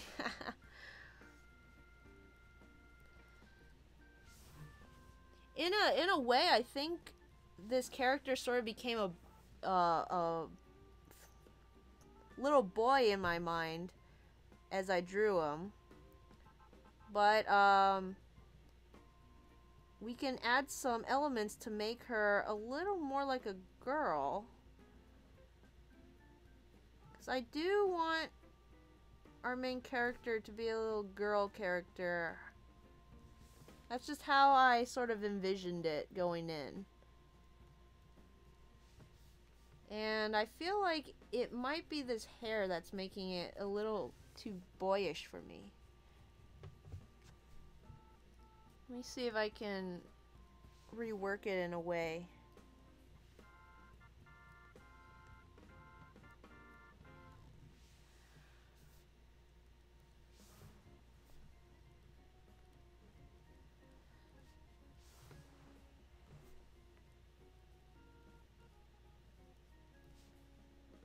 She's a jolly good fellow. She's a jolly good fellow. She's a jolly good fellow, which no one can deny.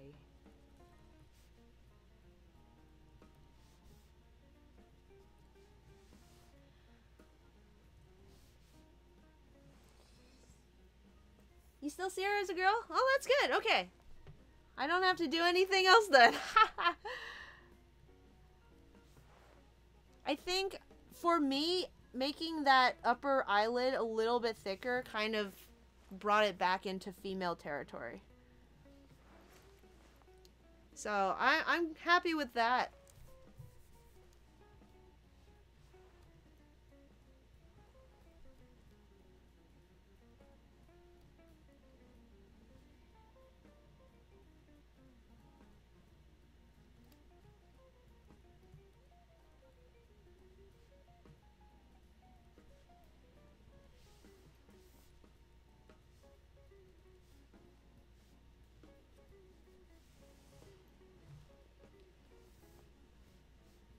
Alright, I'm going to try a little fox then. So we can go two ways. We can say that our cat is this size and we have a big old fox boy to be her friend. Big old fox boy. Probably this size. Or we can have a little fox pup. Let's put it on the other side.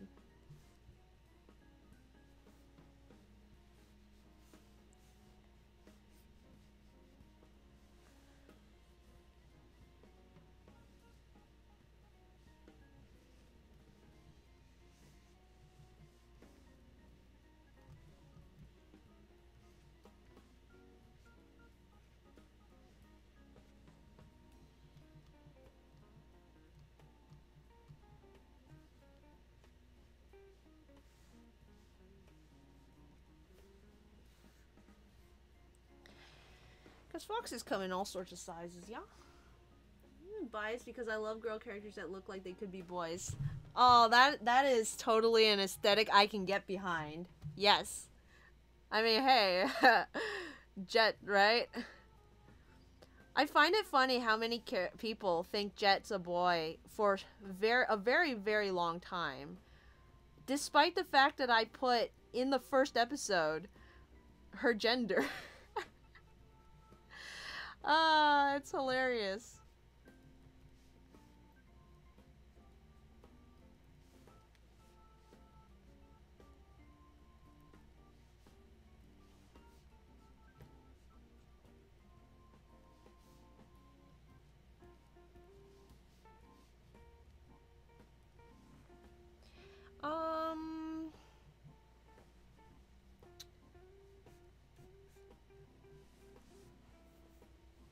I gotta remind myself what the fox looks like.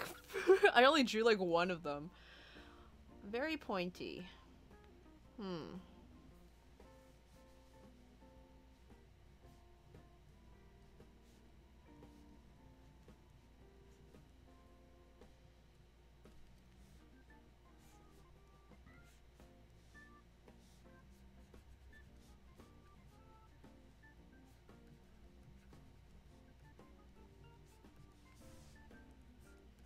I don't want to spend as much time on Fox Boy because he is just the supporting cast.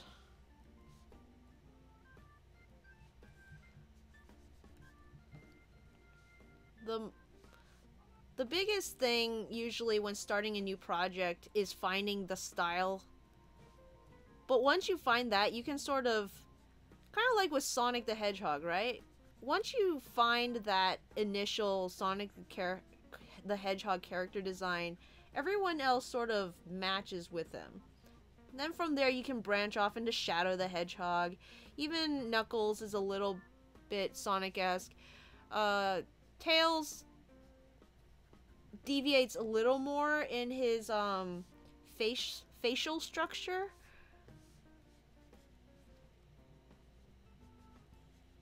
He's certainly there to play off of Sonic, to work with his character design.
Hmm.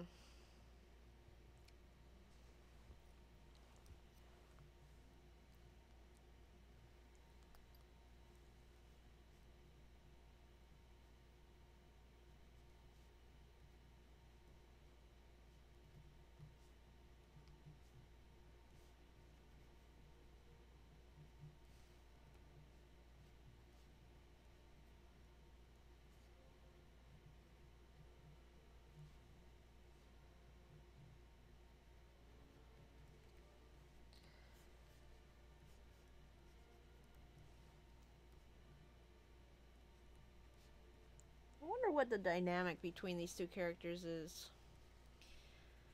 A fox and a cat. Cats are a domestic breed, and foxes are always wild. They don't tend to interact, I don't think.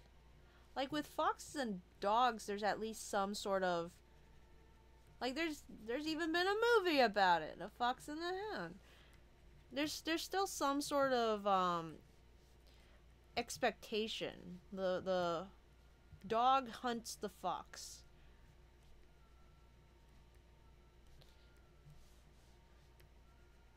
In terms of cats, they seem, well, I could see them interacting. Cats, especially like outdoor cats, might go outside more often and run into a fox. Ooh. Let's put these guys on a different layer.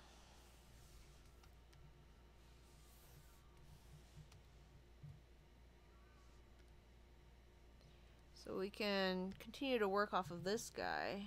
And let's try and draw a fox in the style that we did this little buddy. So what constitutes this style? Let's see. Big eyes. For the fox, let's make them more slanty. I know the cats are usually supposed to be the jerks and dogs are the friendly type, but maybe in this universe, or at least between these two characters,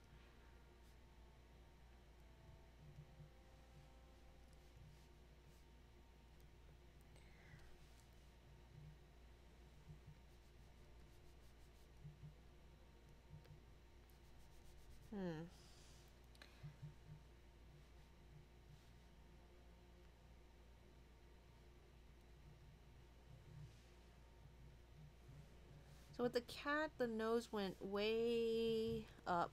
It's very short. Fox, we need it to be much further. But the nose is still down there, so something like that maybe.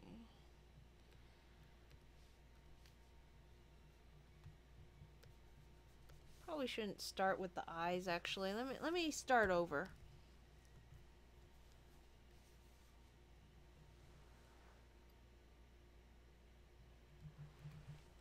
setup you have now reminds of Zero being raised by gnomes and thinking she's a gnome, except the cat thinks she's a fox. Oh my goodness. If you don't know what Case is talking about, my D&D character, which was based off of my avatar Zero, the red wolf, thinks she's a what are they called? A tiefling, I believe is the term. And I chose tiefling specifically because they have tails, or have the ability to have tails.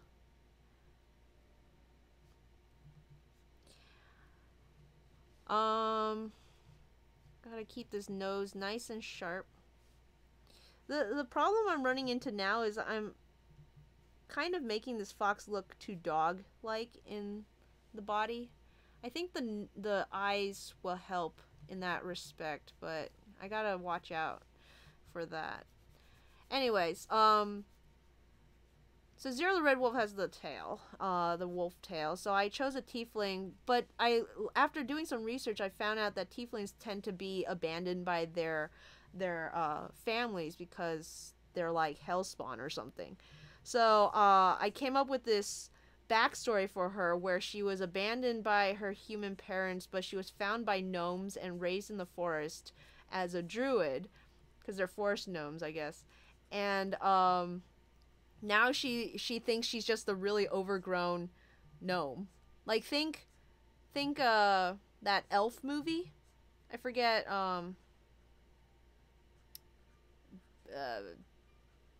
yeah, I forget the actor's name. I never actually saw it. But it's like the Christmas movie where the guy thinks he's a Christmas elf, but he's just like really big because he's actually human. I imagine that's the situation Link would find himself in if he had grown up with the Kokiri.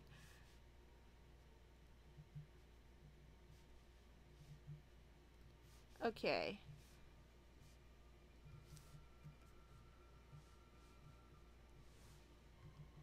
Okay, what's going on here? What am I supposed to do with this? What do I do with this? Aren't all children else? But I'm Tish.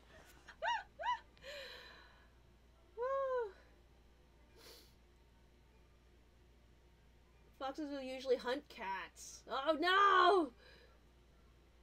Tails and Knuckles are designed around Sonic. Funny enough, Amy originally wasn't, but I guess she originally wasn't a character.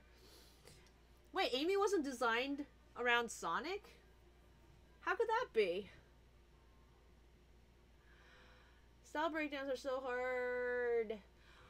I actually really want... So, I did a long time ago, I did a style challenge. It was a wolf style meme.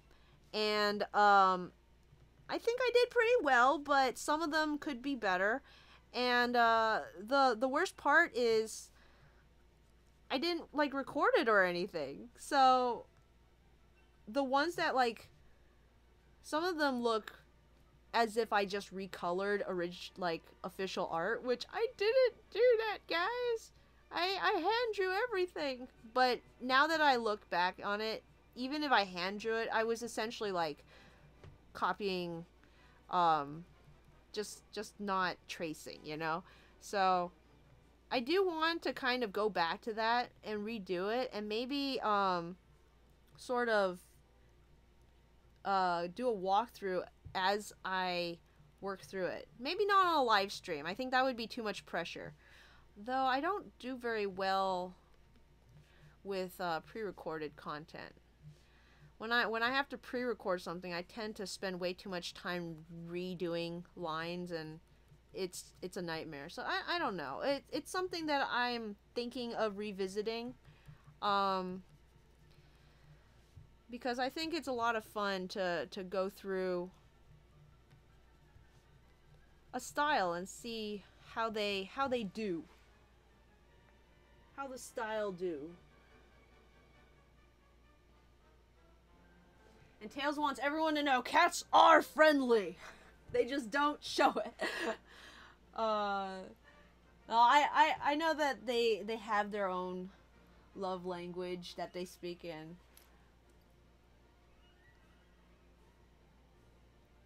I hear the girls aren't healthful until their teen years. That's why original Amy's colors weren't considered how they look next to Sonic. Blue and pink. It's not a bad combination. Speaking of blue and pink, though, so Tails' friend Nyx is going to trade me a shiny Politoed, and shiny Politoed. Let me pull up a picture. Looks like that. It's really cute, but I can't think of a name for it. Like, I don't know. It makes me think of a berry smoothie, like a cotton candy yogurt.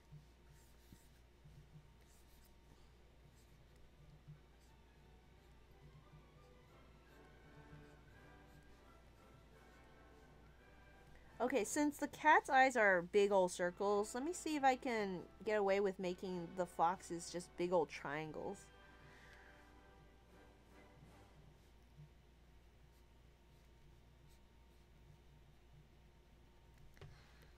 I'm gonna do what I did with the cat at first and kind of just go extremely weird and see what sticks.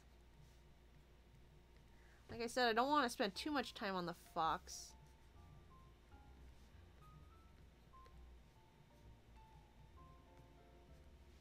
I don't like the triangle eyes, but I kind of like what's happening with the nose.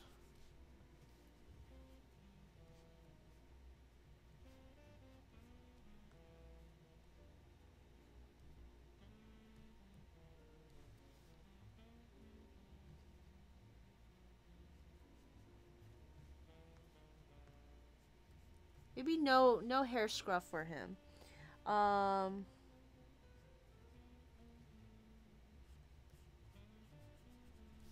Let's see. Pointy ears. Obviously.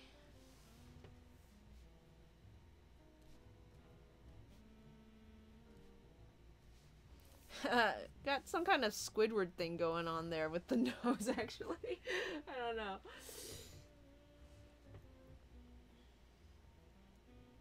Pink, green, and orange. Very interesting.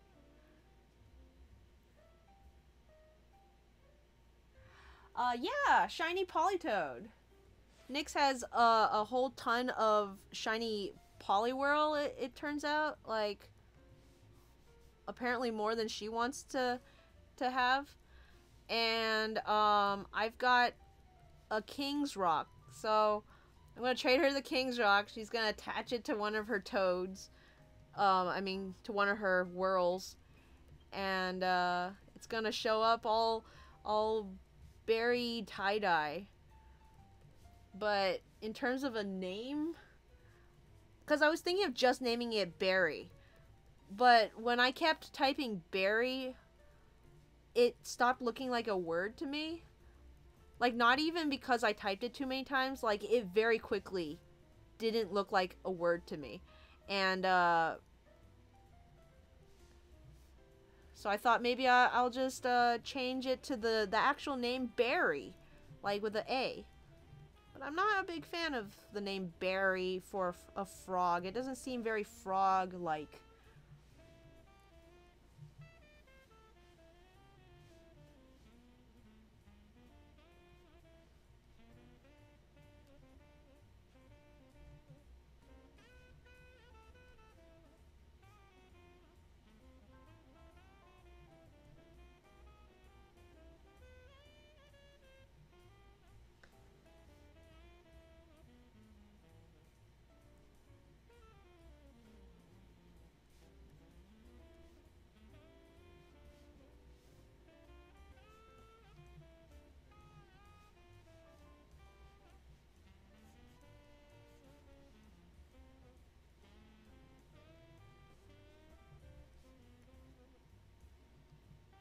Should the fox also be anthropomorphic, I wonder? Yeah, let's see if we can put this guy on.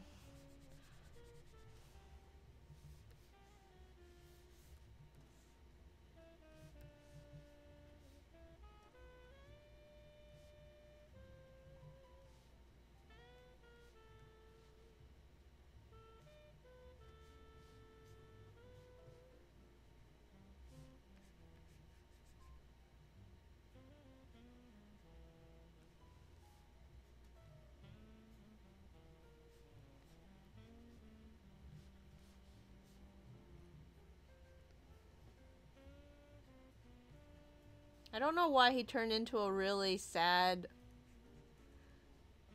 old man. Oh, what happened to this guy? Why is he so sad?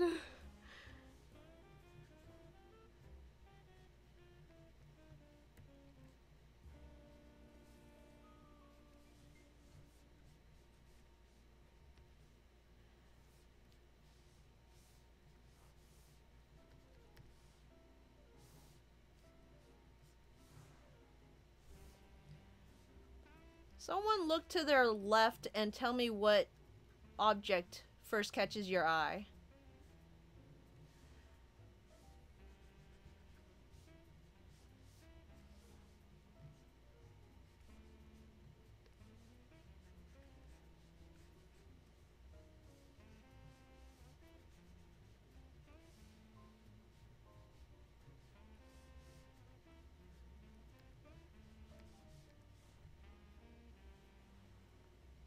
Pinecone!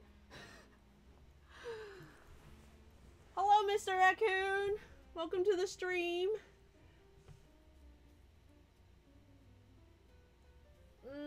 Let's see. So going back to the Hellspawn girls, apparently because people used to put their girls in dresses, and it's harder to move in a little dress than it is to move in like shorts, the girls just naturally became more well behaved than the boys. Which makes me think, dude, we should put all our kids in dresses.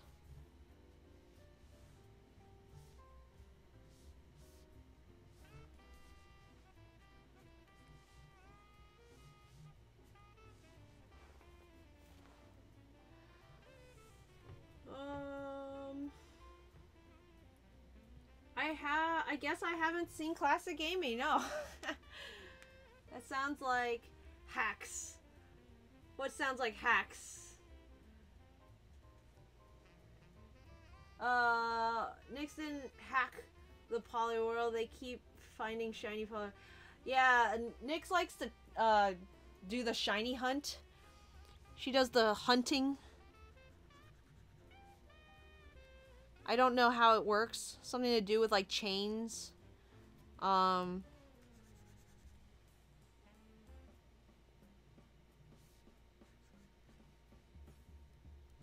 But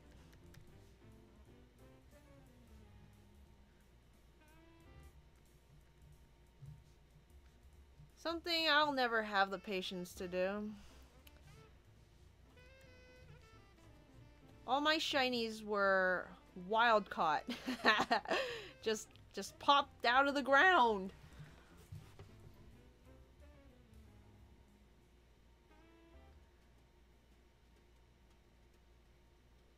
Kelpsie berry. What's a Kelpsie? Oh, okay.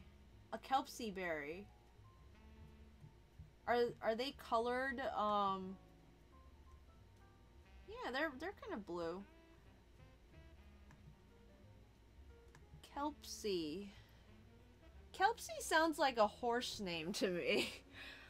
Would it work for a frog?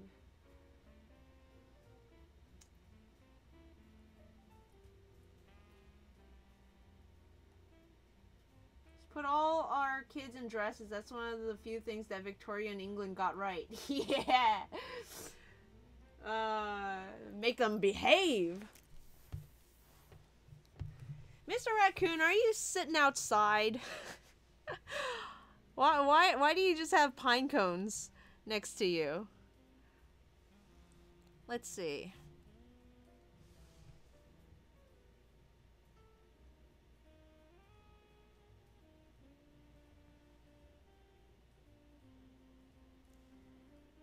Table decorations. Okay.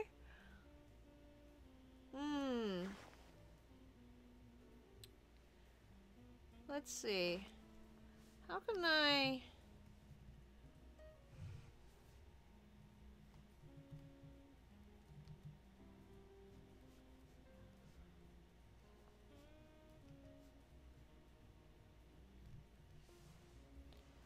I don't know what happened or why we ended up here with this sad old fox guy, but let's try a different approach. We might come back to him. I kind of like it. I kind of like how it turned out. But let's come back to that. Pinecone is kind of this shaped, right?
Again, I'm running into this trouble where the animal just kind of looks like a different animal.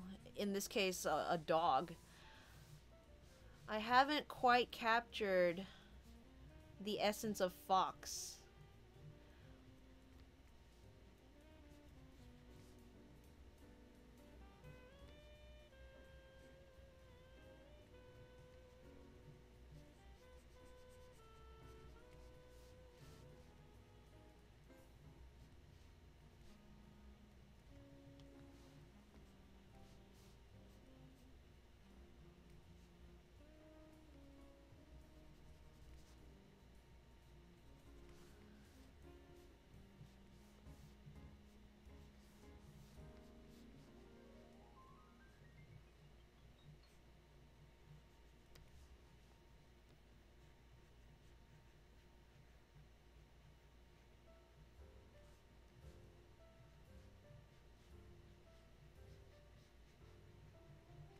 Huh. That's an idea. Let's try something else. Let's make it, let's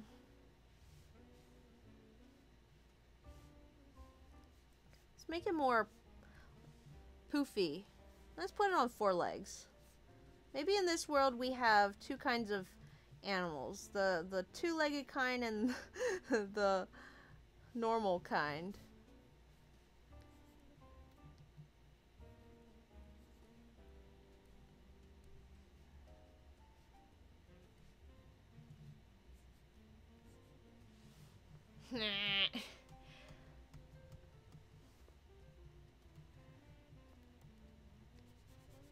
Oops. Let's see. Don't like that.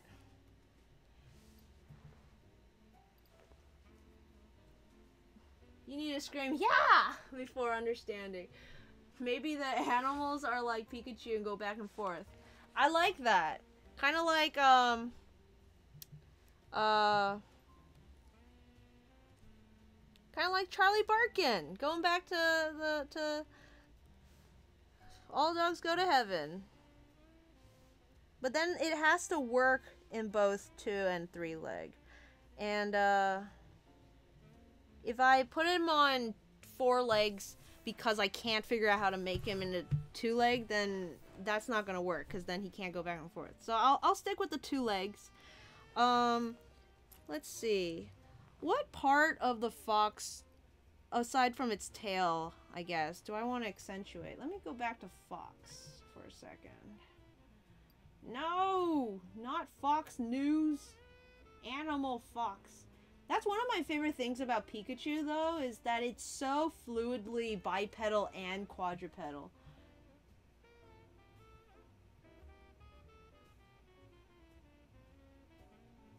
The fuzzle nuzzle. But its nuzzle isn't too fuzzle. It's a very pointed.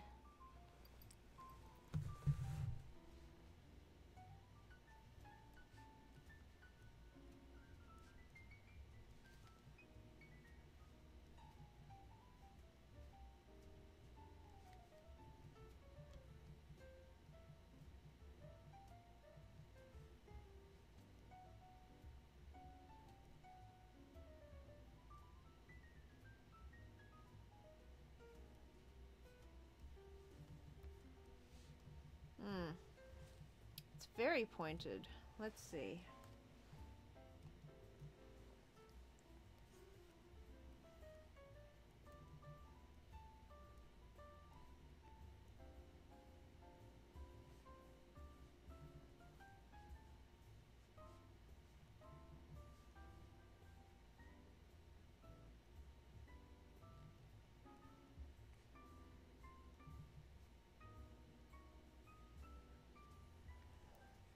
I think I can safely say I'm gonna do the arms pretty much the same way as I did them for the cat.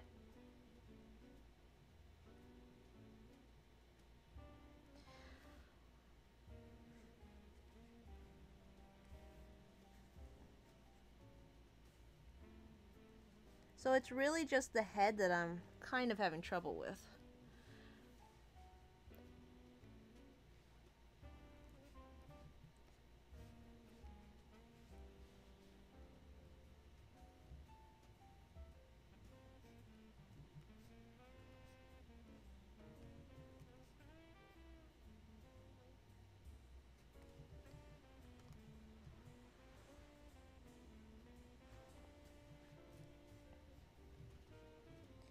If our cat is going to be cute and happy, let me see how the fox looks all grumpy.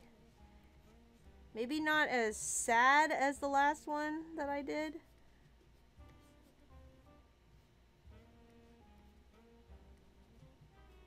Maybe just more generally grump.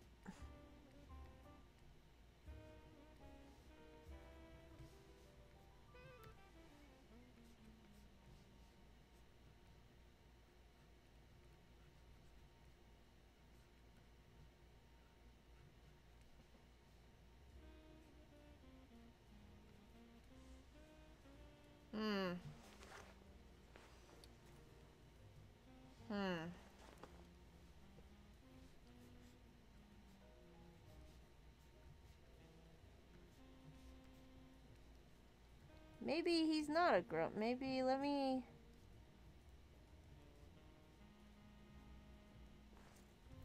make him a goof. Let me just try it.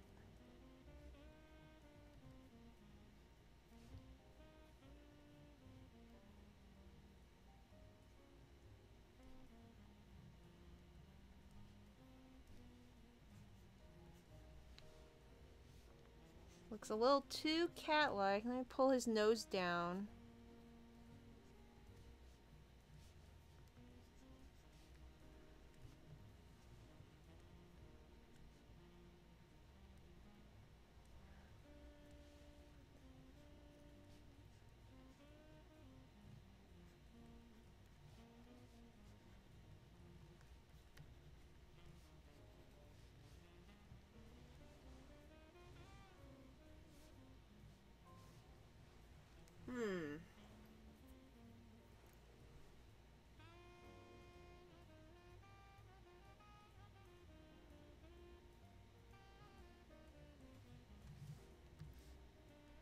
Shrink it down so I have some more room to work.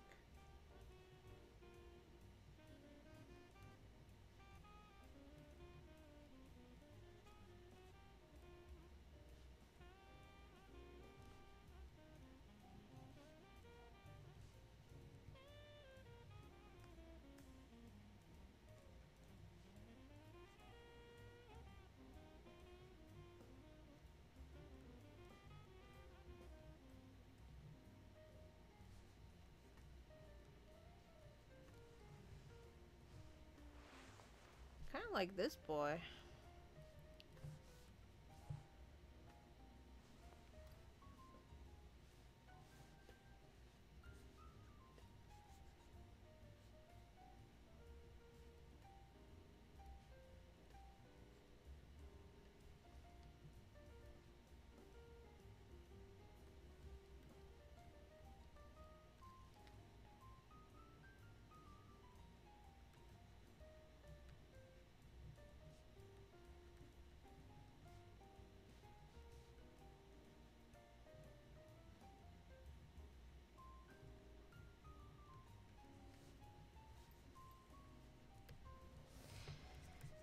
Da, da, da, da.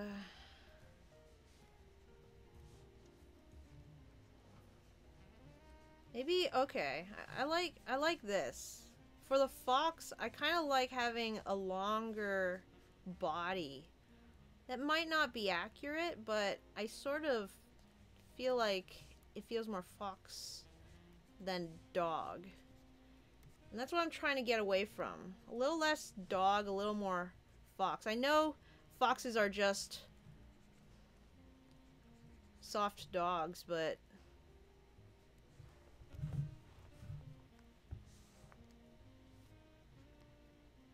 or is that cats? Are cats soft dogs? No, cats aren't dogs. They aren't even the dogs.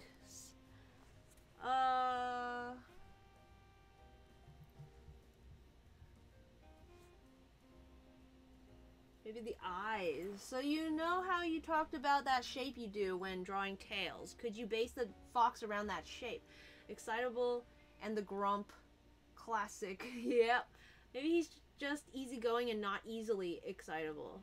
That doodle makes me think of that laughing fox vid. Laughing fox vid, huh? Slender fox. Foxes are long boys. They look very much like weasels in a way. Looks like a pair of foxes are laughing at the shortest one. Oh my goodness. I like the manic look of this guy. I really like the look of these two. I don't know if I can recreate it. Let me see. I'll do it again with them on screen.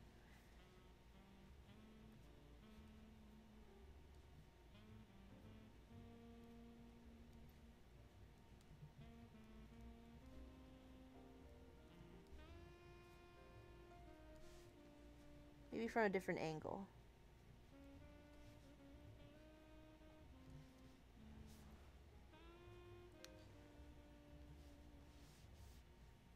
Hmm.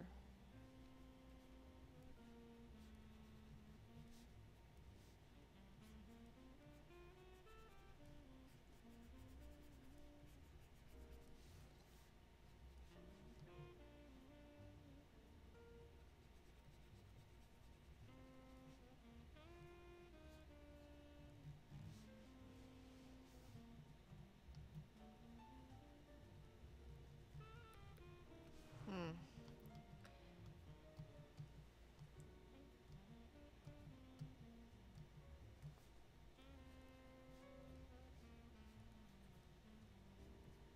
Make that diamond shape right here.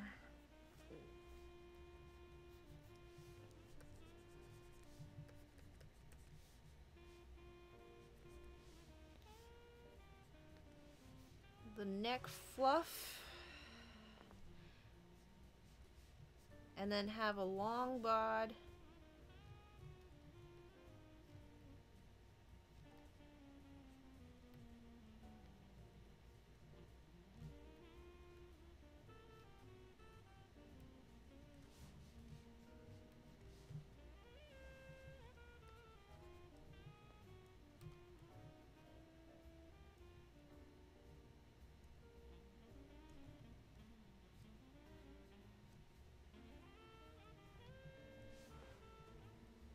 Yeah, I kind of like this. Okay, so what I've found is quite nice is because over here, when I was drawing the nose, I kind of made it really long, like this. I kind of like the idea that it is rather long, but then when it comes into the mouth, the bottom jaw sort of just becomes the neck. There's something about that shape that kind of, I don't know, it's nice. I like that. I'm gonna play that up a little. Maybe not quite that bad, but something along, sort of like what's happening here, you know?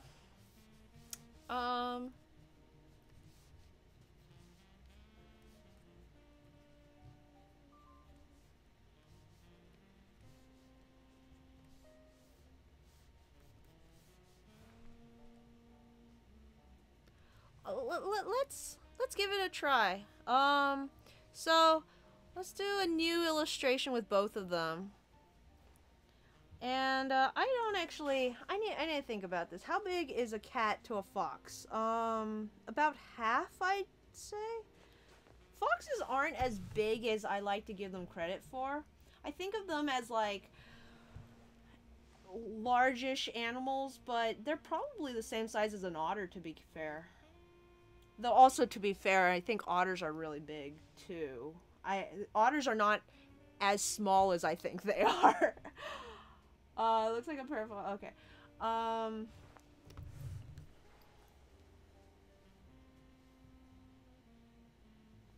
Oh man, but golly, I don't want to stray accidentally into like Zootopia, territory, you know. Let's have our fox.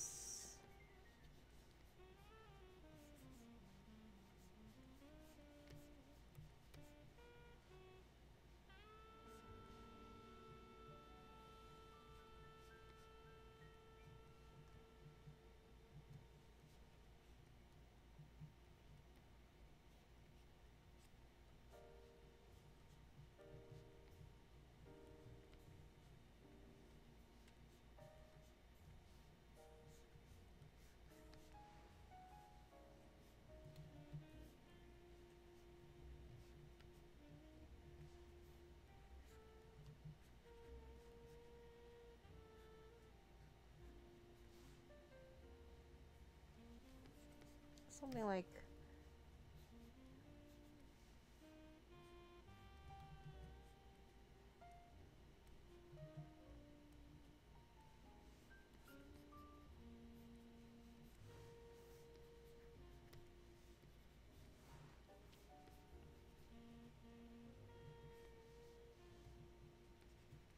Oops.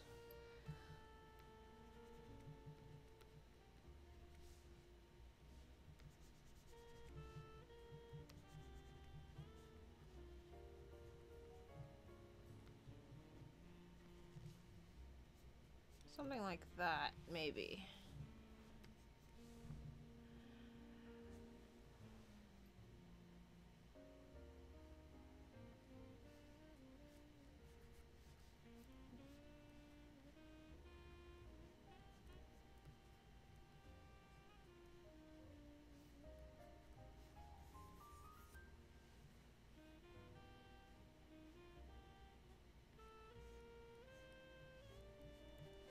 I don't want her tail to be too long. Keep her tail slightly short.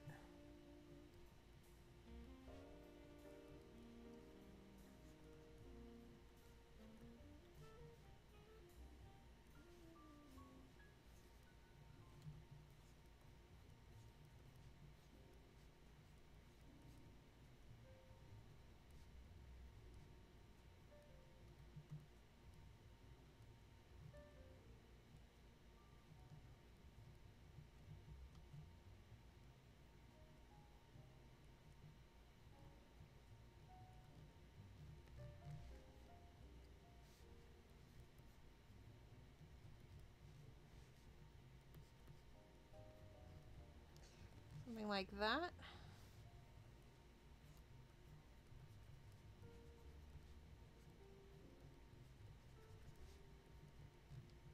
I think, let's see. She doesn't quite look like she's looking at him. Let's move the eyes down a bit more.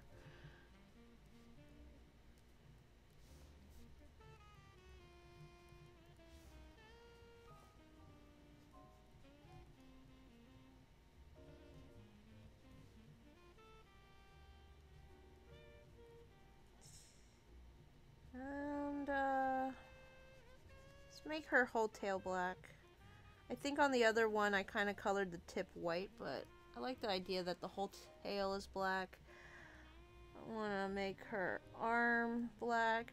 Maybe have it come up the shoulder a little bit. Ears are definitely going to be black.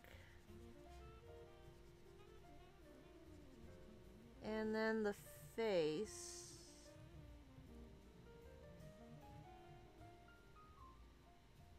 Don't want to go too dark on the face, otherwise they'll get hard to see the features, but I don't know how far up I want to bring.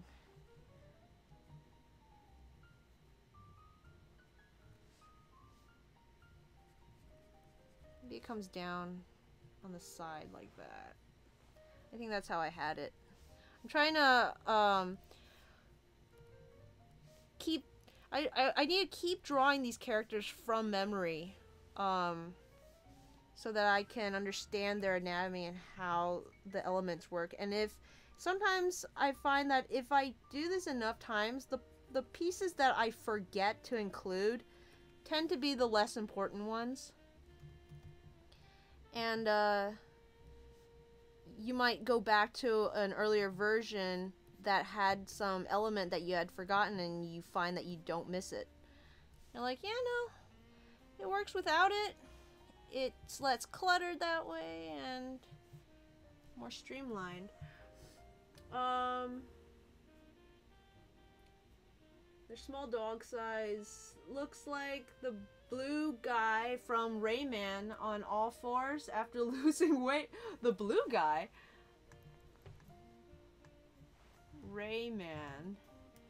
I know Rayman's the guy with the without the limbs.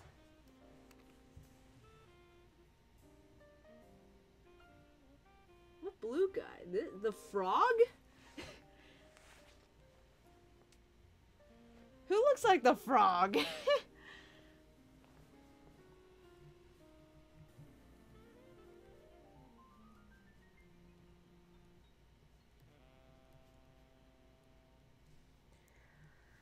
Purebred, true, sweet, down home harmony.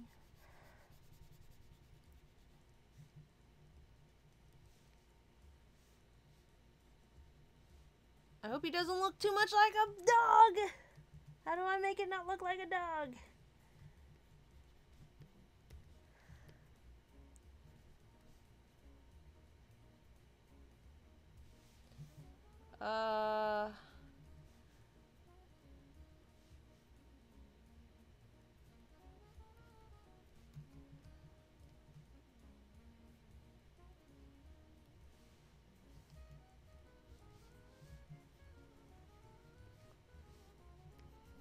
Gotta make this part a little smaller.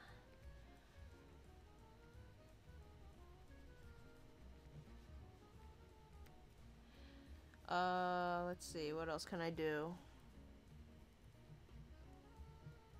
Bring some of the fur up there. Bring her paw down here. Make it a little that shaped and bring up the fur. This is a scruffy fox. A really scruffy looking fox.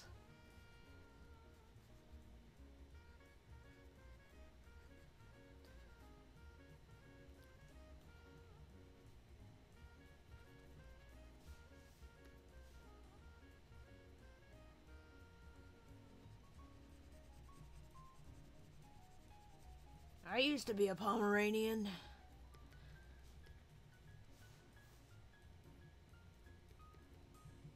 Then I got Scruffy.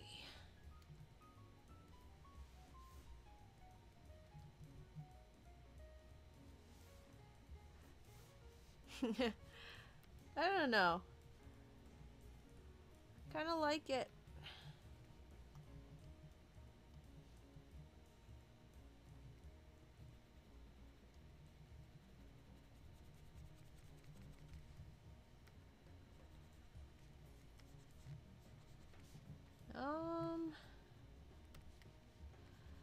The last thing I have to kind of settle on is a drawing style, like an art style. Because I don't want these illustrations to all end up being sketches. Like, oh, I'm gonna do something quick and easy, and I just upload a sketch, and it looks like this, essentially. I'm thinking maybe some kind of pastel-y sort of look would be nice.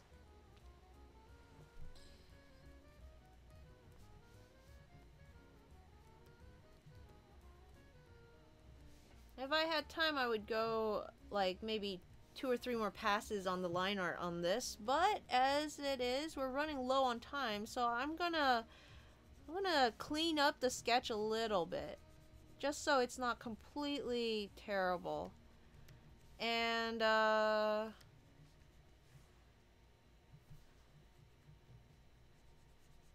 just kind of darken some areas. Like this leg in the back needs to be way darker. So that it pushes it back like that.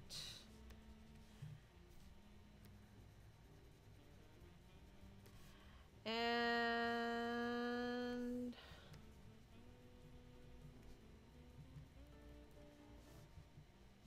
gotta go back to the Burmese cats to pick a color scheme.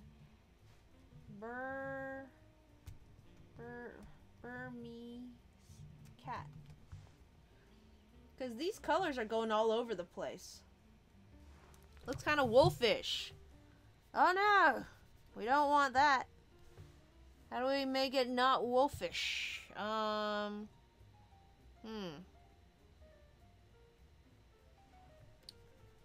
Maybe make him a little less poofy.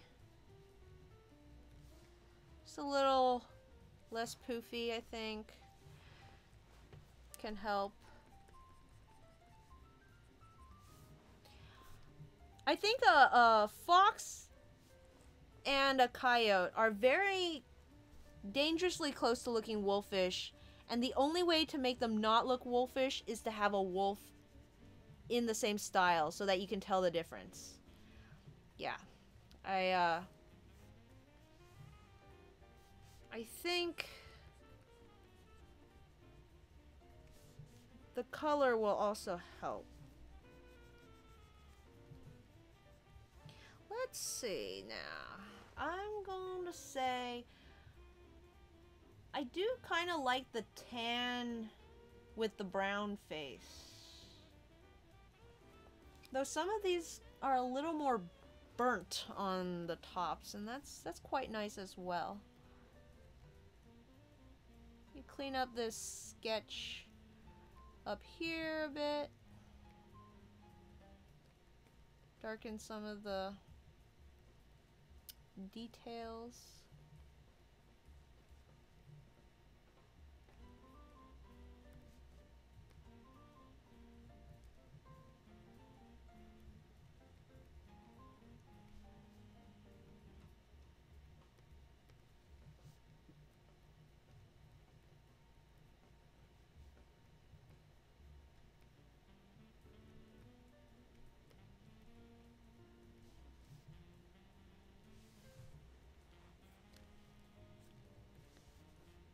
I'll give her 2 whiskers on each side. 2 big whiskers on each side. And give the fox a few whiskers.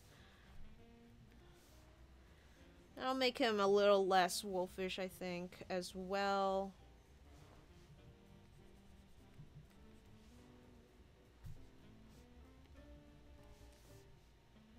I think this shoulder is making a wolfy sort of feel. But yeah, let's drop in some color. I like to think, ooh, Lily's got a nice color. Let's borrow some color from the Nuzlocke, shall we? Let's drop in some of Lily's tone. What shall we accent it with? We got Lily, and then let's accent it with some...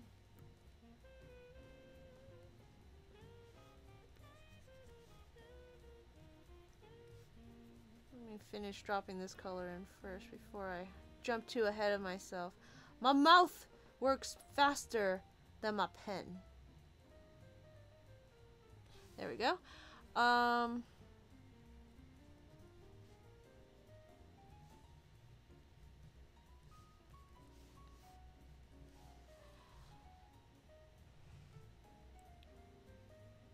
try Fire Dog. Fire Dog Brown. I was thinking maybe Little Dog, but I think Fire Dog has a cooler brown. It's not as warm, and that might go well with the cream tan-ish color. It's closer to black, basically, is what I'm saying. Though it's still kind of red now that I'm looking at it. I don't mind it. Yeah, let's keep it on that. Bring some into the face.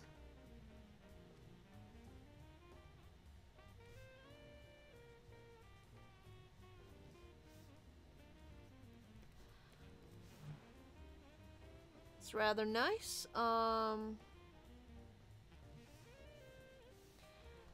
Just drop in some white.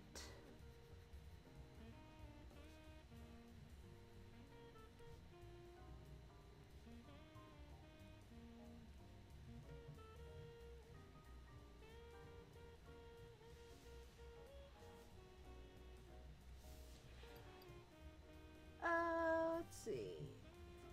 Purple stripes, neon green. No! That'll just make it look like a dog.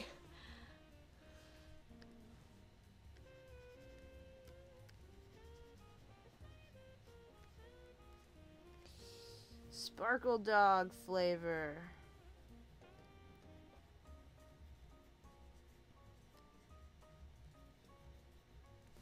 Ooh. Clean up some of these lines up here that I didn't even notice. There we go.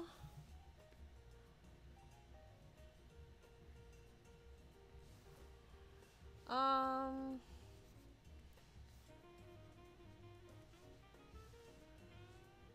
wonder... Sir Francis's orange is a little too... It's too dark for me. Let's give it a try. Maybe if I don't press down very hard. Oh, you know what? I think if I take that white that I was using, put it on everything as a light tone. Sort of like that.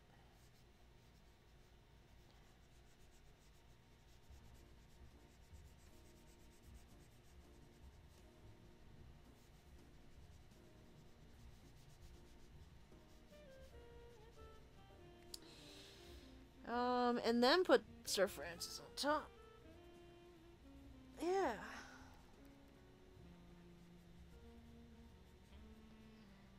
'Cause then it blends together.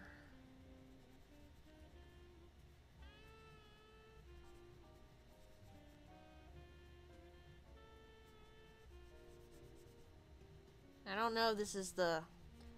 Probably isn't gonna be the, final look of this piece, but I did want to throw some color in there. And,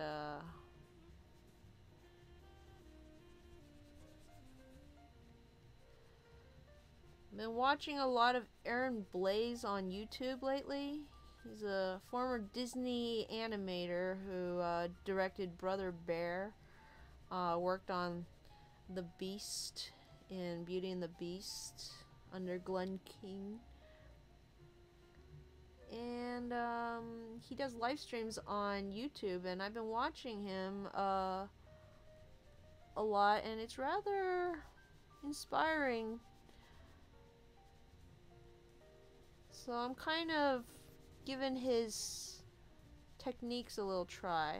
I'm truncating it, but seeing if it works out for me. We are coming along to the end of this session, and as we like to do, I think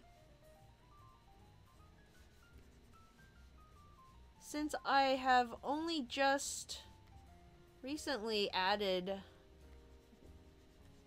the Sonic style challenge, I'm calling it, I want to give it a try to see if it works or if I should abort and leave it off the list. So it's not a mystery today, but if you have a Pokemon that you would like to see me attempt to recreate in a Sonic the Hedgehog art style, go ahead and drop it in the chat, and once I finish putting in the color on this, I'll look over and the first Pokemon I see, heaven help them.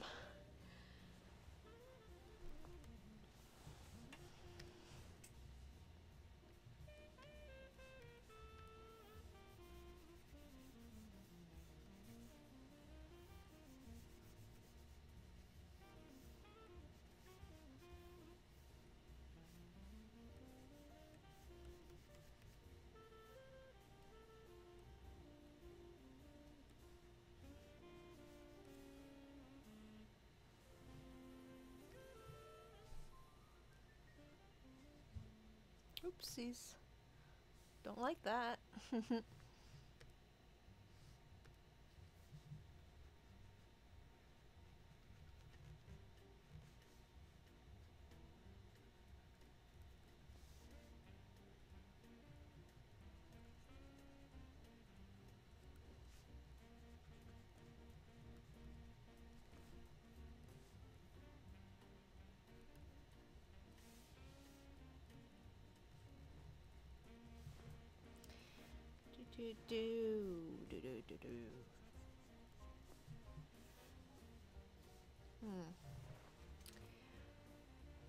And maybe a little bit of shading on top.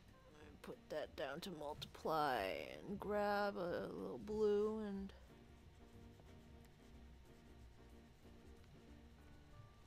just darken some of these areas down here, down here.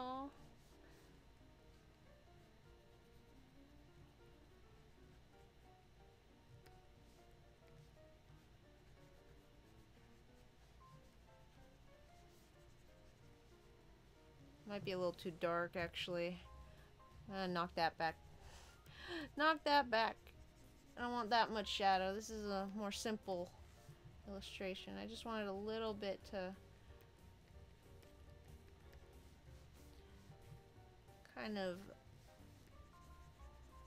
imply lighting.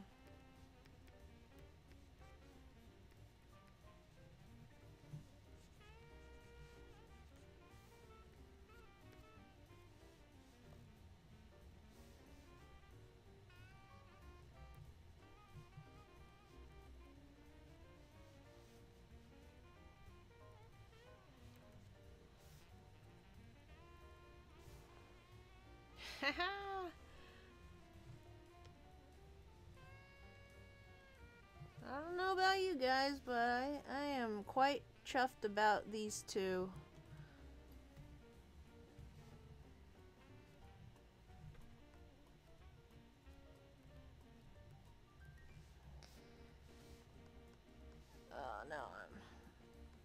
making it messy. Oops. Just wanted to maybe bring out some of these hair parts over top of the black outline. Maybe some of these parts. Maybe a little lighter, something like that.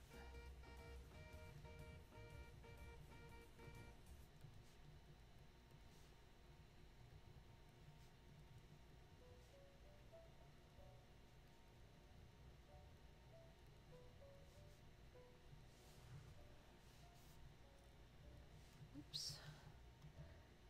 See, this bright orange looks really light on the fox, but when I try to put it on the cat, it comes off as really dark.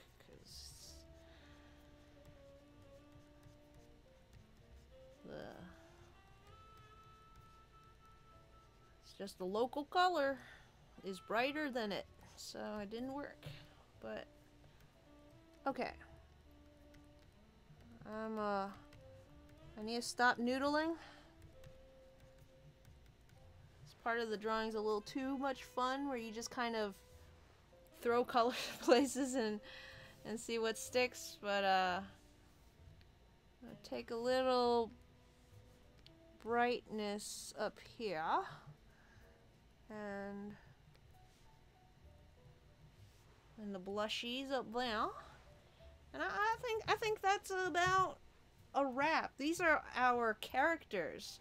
Let me know if you have any ideas for names for them. And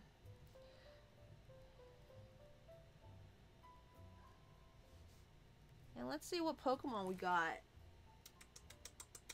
The first one I see is Lilligant.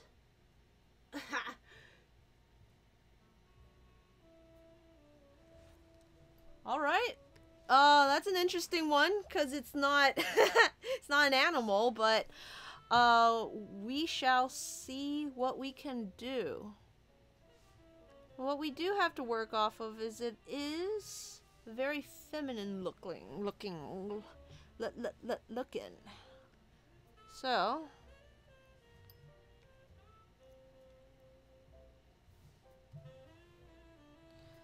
probably gonna go for a more cutesy style. Maybe something closer to Cream the Rabbit. Lilligant.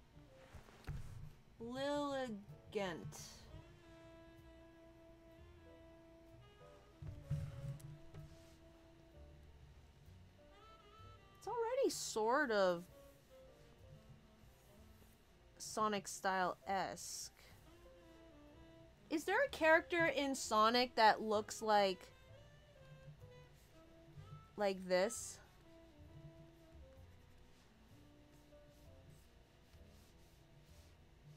I don't know what the rest of him looks like, but I kind of have this idea of a face that looks like that.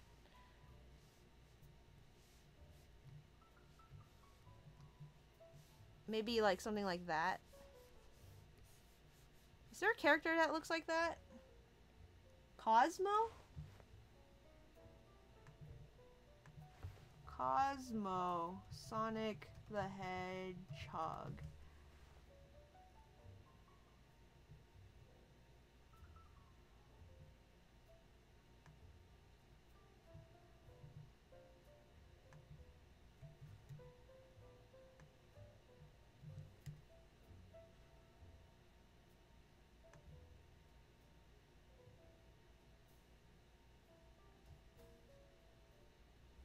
Oh, that looks even closer. Yeah, I wasn't thinking of this character, but, that is, yeah, that's gonna be my base. Okay. I'm gonna base it off of this character, who I've never seen before. She's kind of cute. Is she a flower? Oh, she's actually a flower. Oh, this is perfect. Okay.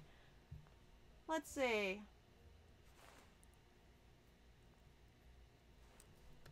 Let me might just draw a Lilligant just to remind myself.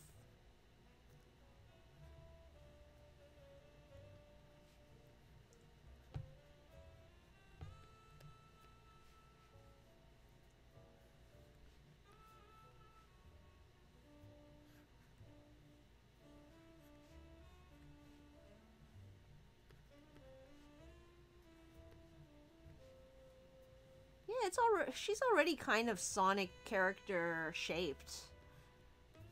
I have to say, it will be very interesting. Let's see.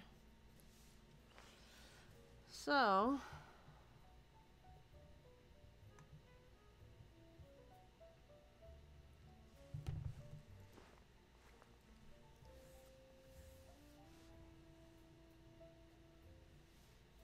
Cosmo doesn't look very much like the other Sonic characters in that she doesn't have that that sort of this shape around the mouth, which I thought they all had, but I guess not. She does have an Amy shape to her head. Don't forget the long leaf on the back. I did forget about it. Thank you for reminding me.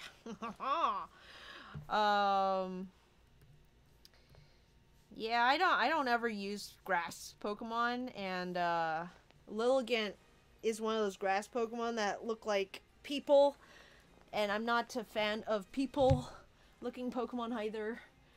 So let's see. I feel like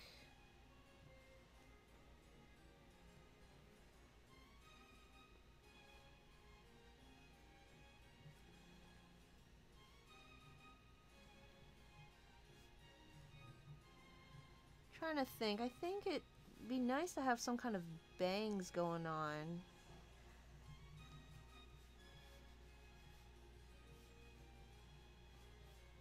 Maybe those leaves on the top can look more like bangs.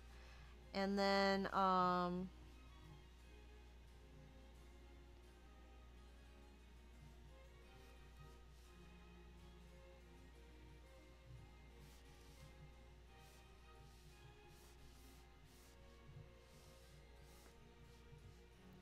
these, like, rabbit ears? What do I do with those? Man. Maybe I can make her into more of a...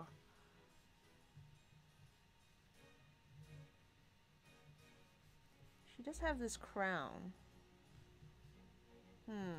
There's so much going on with Lilligant. Oh my goodness. Okay, let's start with the body. Let's put that classic Sonic body in there.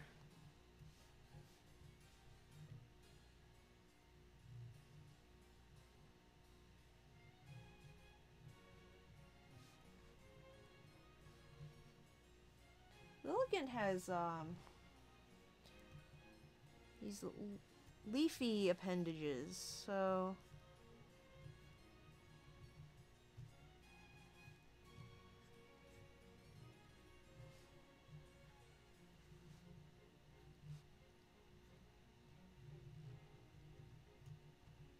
maybe her hands can come out of...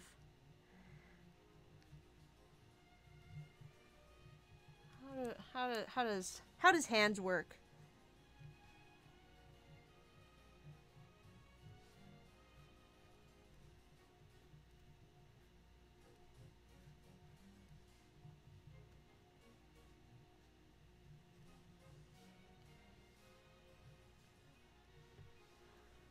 And then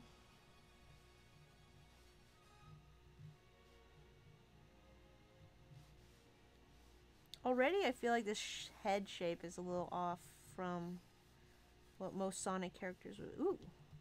The lag is starting to cause the strokes to connect.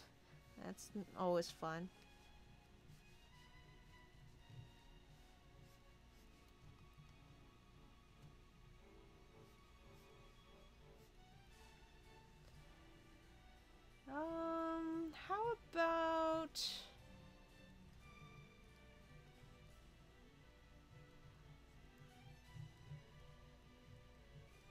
this. And then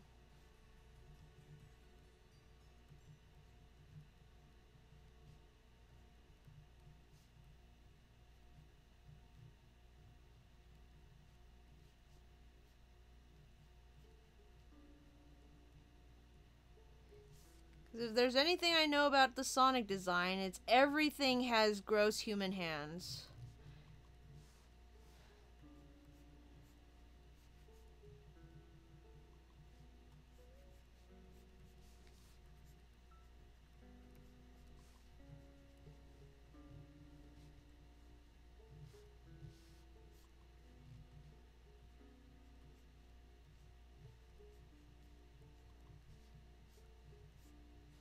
Let's give her big genie pants.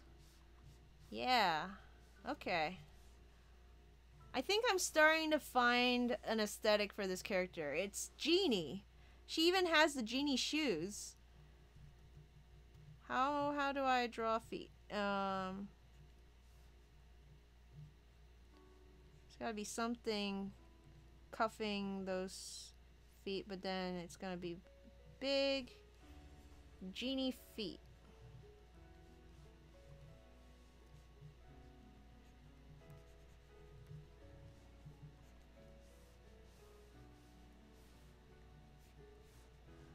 I think that leaf on the back's gonna go way back.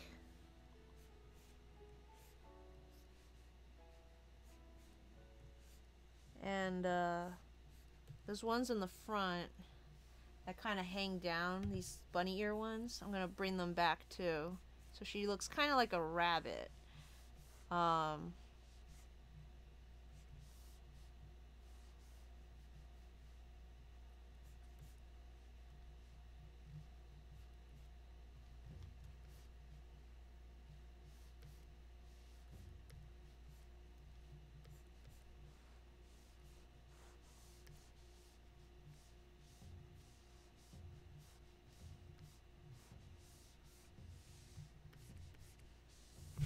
Something like that, maybe. I want to make it a little smaller.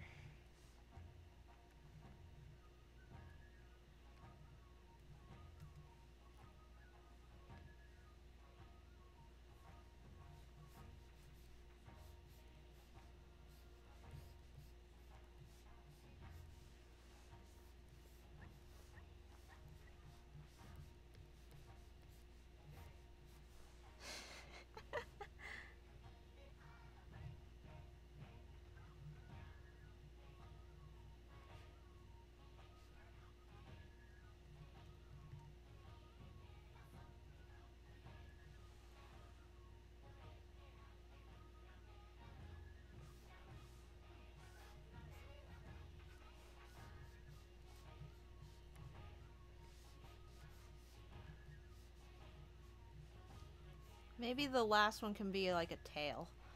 Because she has those like 3 big lumps. I don't know what to do with the last one. Kind of like a raccoon tail, except weird and green. What else am I missing? Am I missing anything else on the design? I don't think so. I'm gonna line this. Let's finalize this design, shall we? The original question: how do hands work? Yep. Whoop. Lost internet. Oh yeah, it's Pokemon time, baby. Don't forget the long leaf. Okay, got it.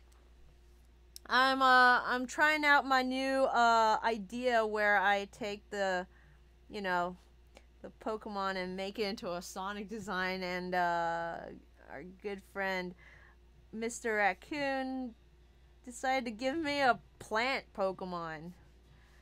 Okay, so with a Lilligant, this is what I came up with. I think I need this brush to be a little bigger. A little bigger.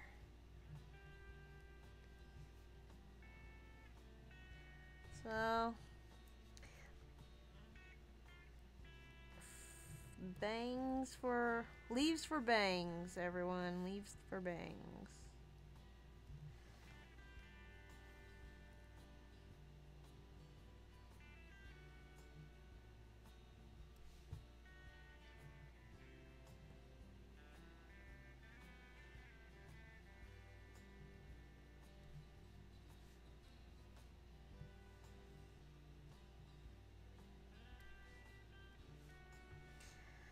Leaves for ears. Everything is leaves.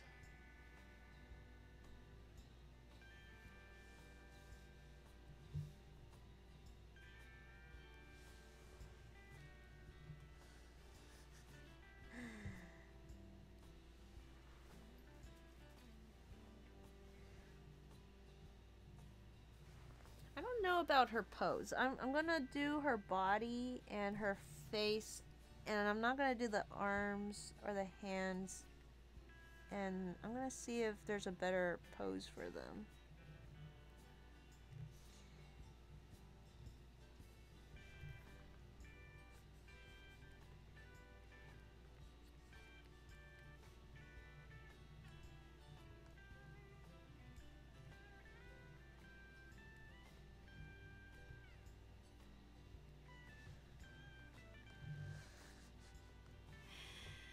Um,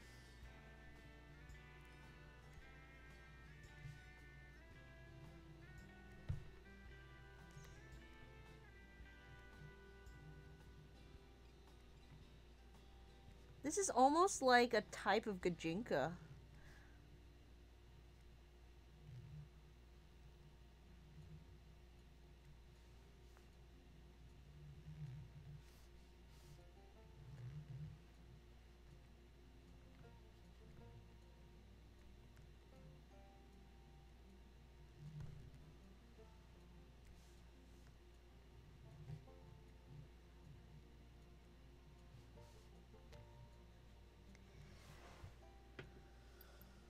Da, da, da, da, da.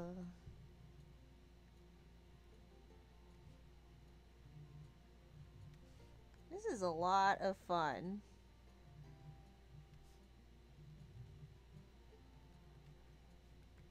I want to see everything done in Sonic style from now on.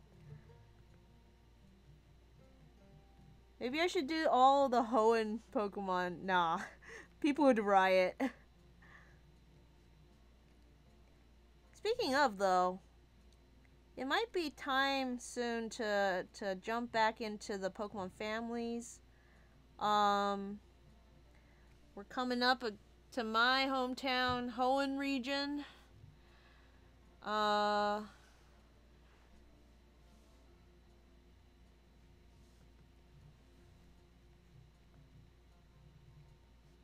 Let's see. Quite excited for Flygon. It's always been one of my favorites.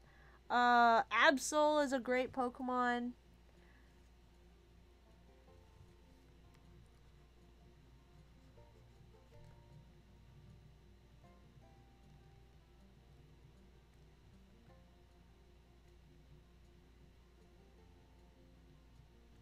Not looking forward to drawing, what's it called? The, Rayquaza. Ooh-wee.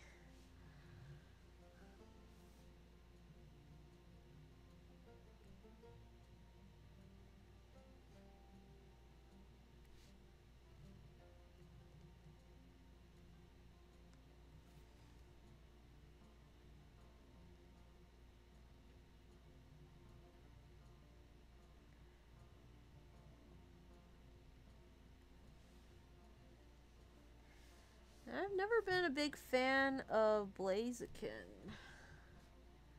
Despite always selecting Torchic as my starter, I would usually, after evolving it, just kind of box it and replace it with a Ninetales or some other Pokemon. Camprupt is a great fire Pokemon.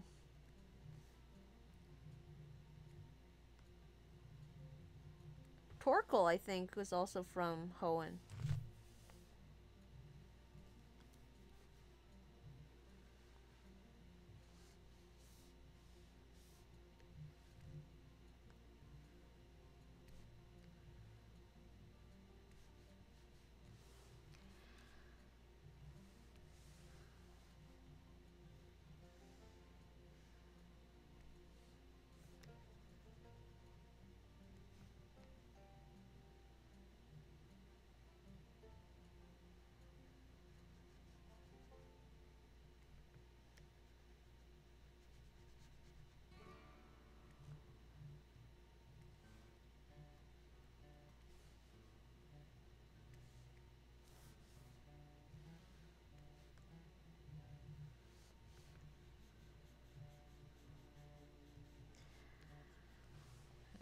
almost done.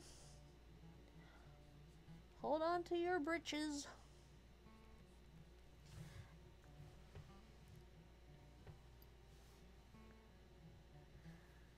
Okay.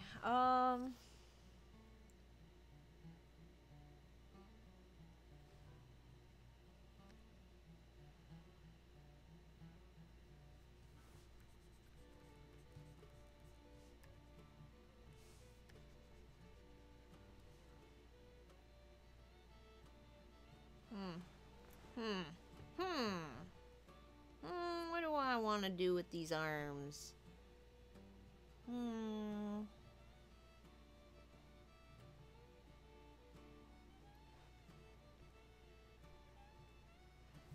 Maybe something like...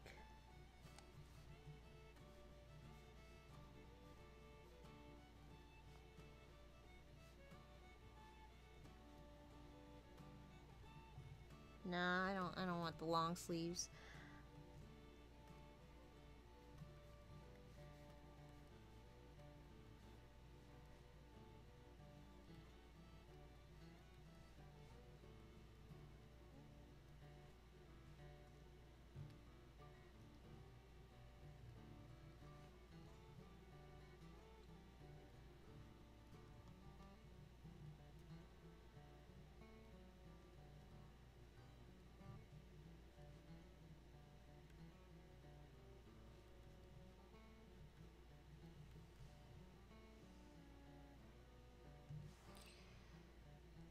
What would a genie be doing with her arms? Maybe sort of a power stance, like... Your wish is my command.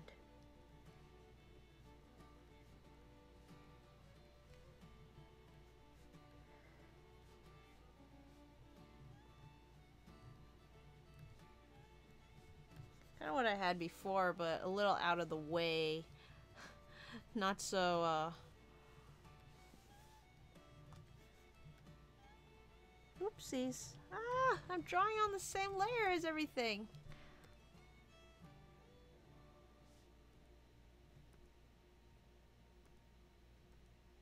When did that happen?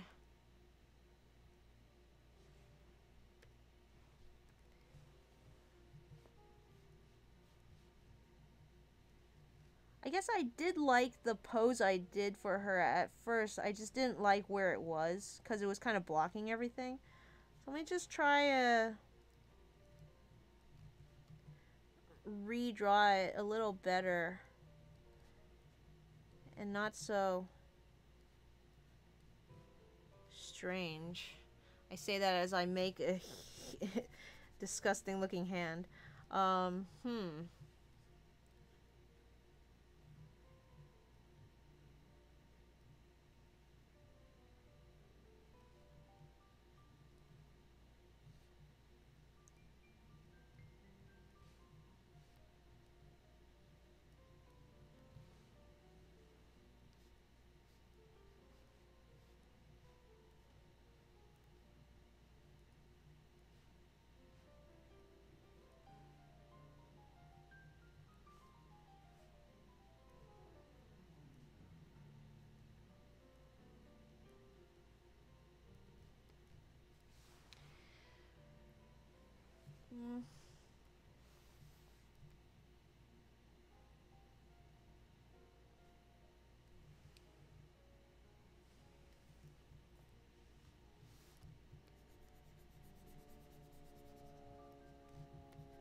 Ah, hands are so hard.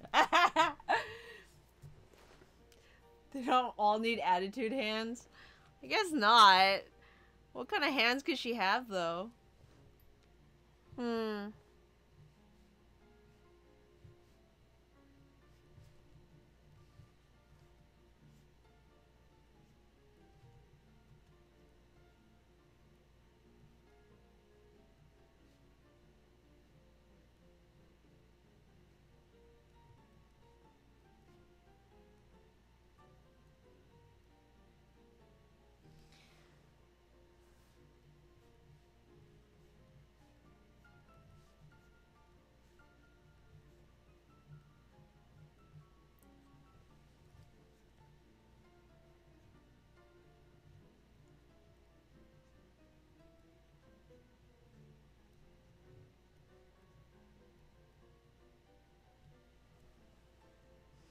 More like a power reach kind of hands. Let's try to add those. I should have switched brushes when I started line arting. I didn't think far enough. This brush is terrible for line art.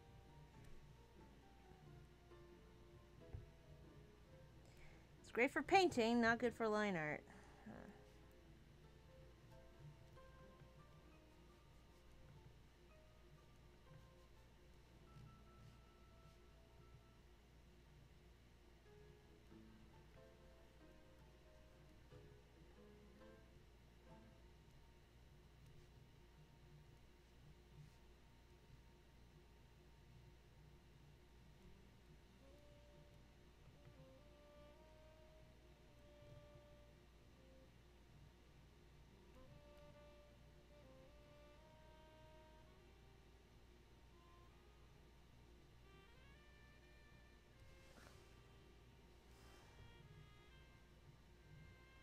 It's not great, but I'm gonna go with it because it's getting a bit late and my inability to draw hands will surely keep us here much longer if I let it. So this is gonna be interesting because all the Sonic characters kind of have these huge human hands, so this will be a good opportunity for me to practice drawing hands by putting them on poor animal characters.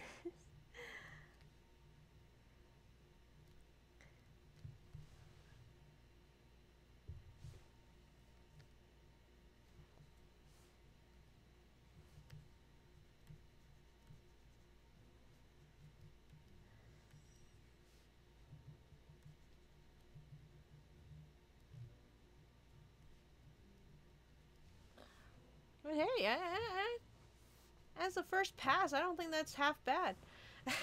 Well, in any case, I think I'm gonna leave this. Yeah, I'm gonna leave this here, and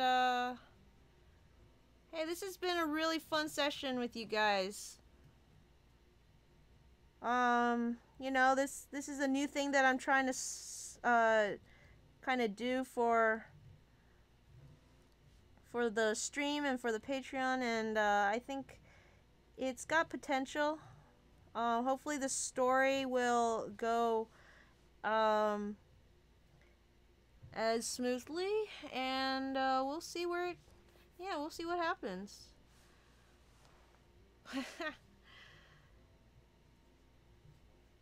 With our little cat friend and her fox companion.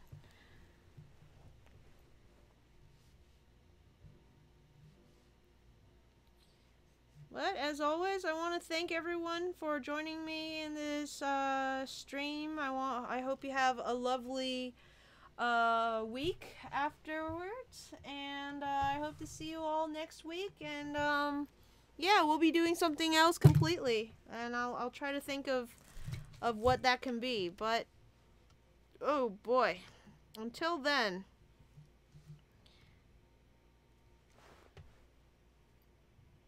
I'll see you all next time. Take care, everybody. Adios.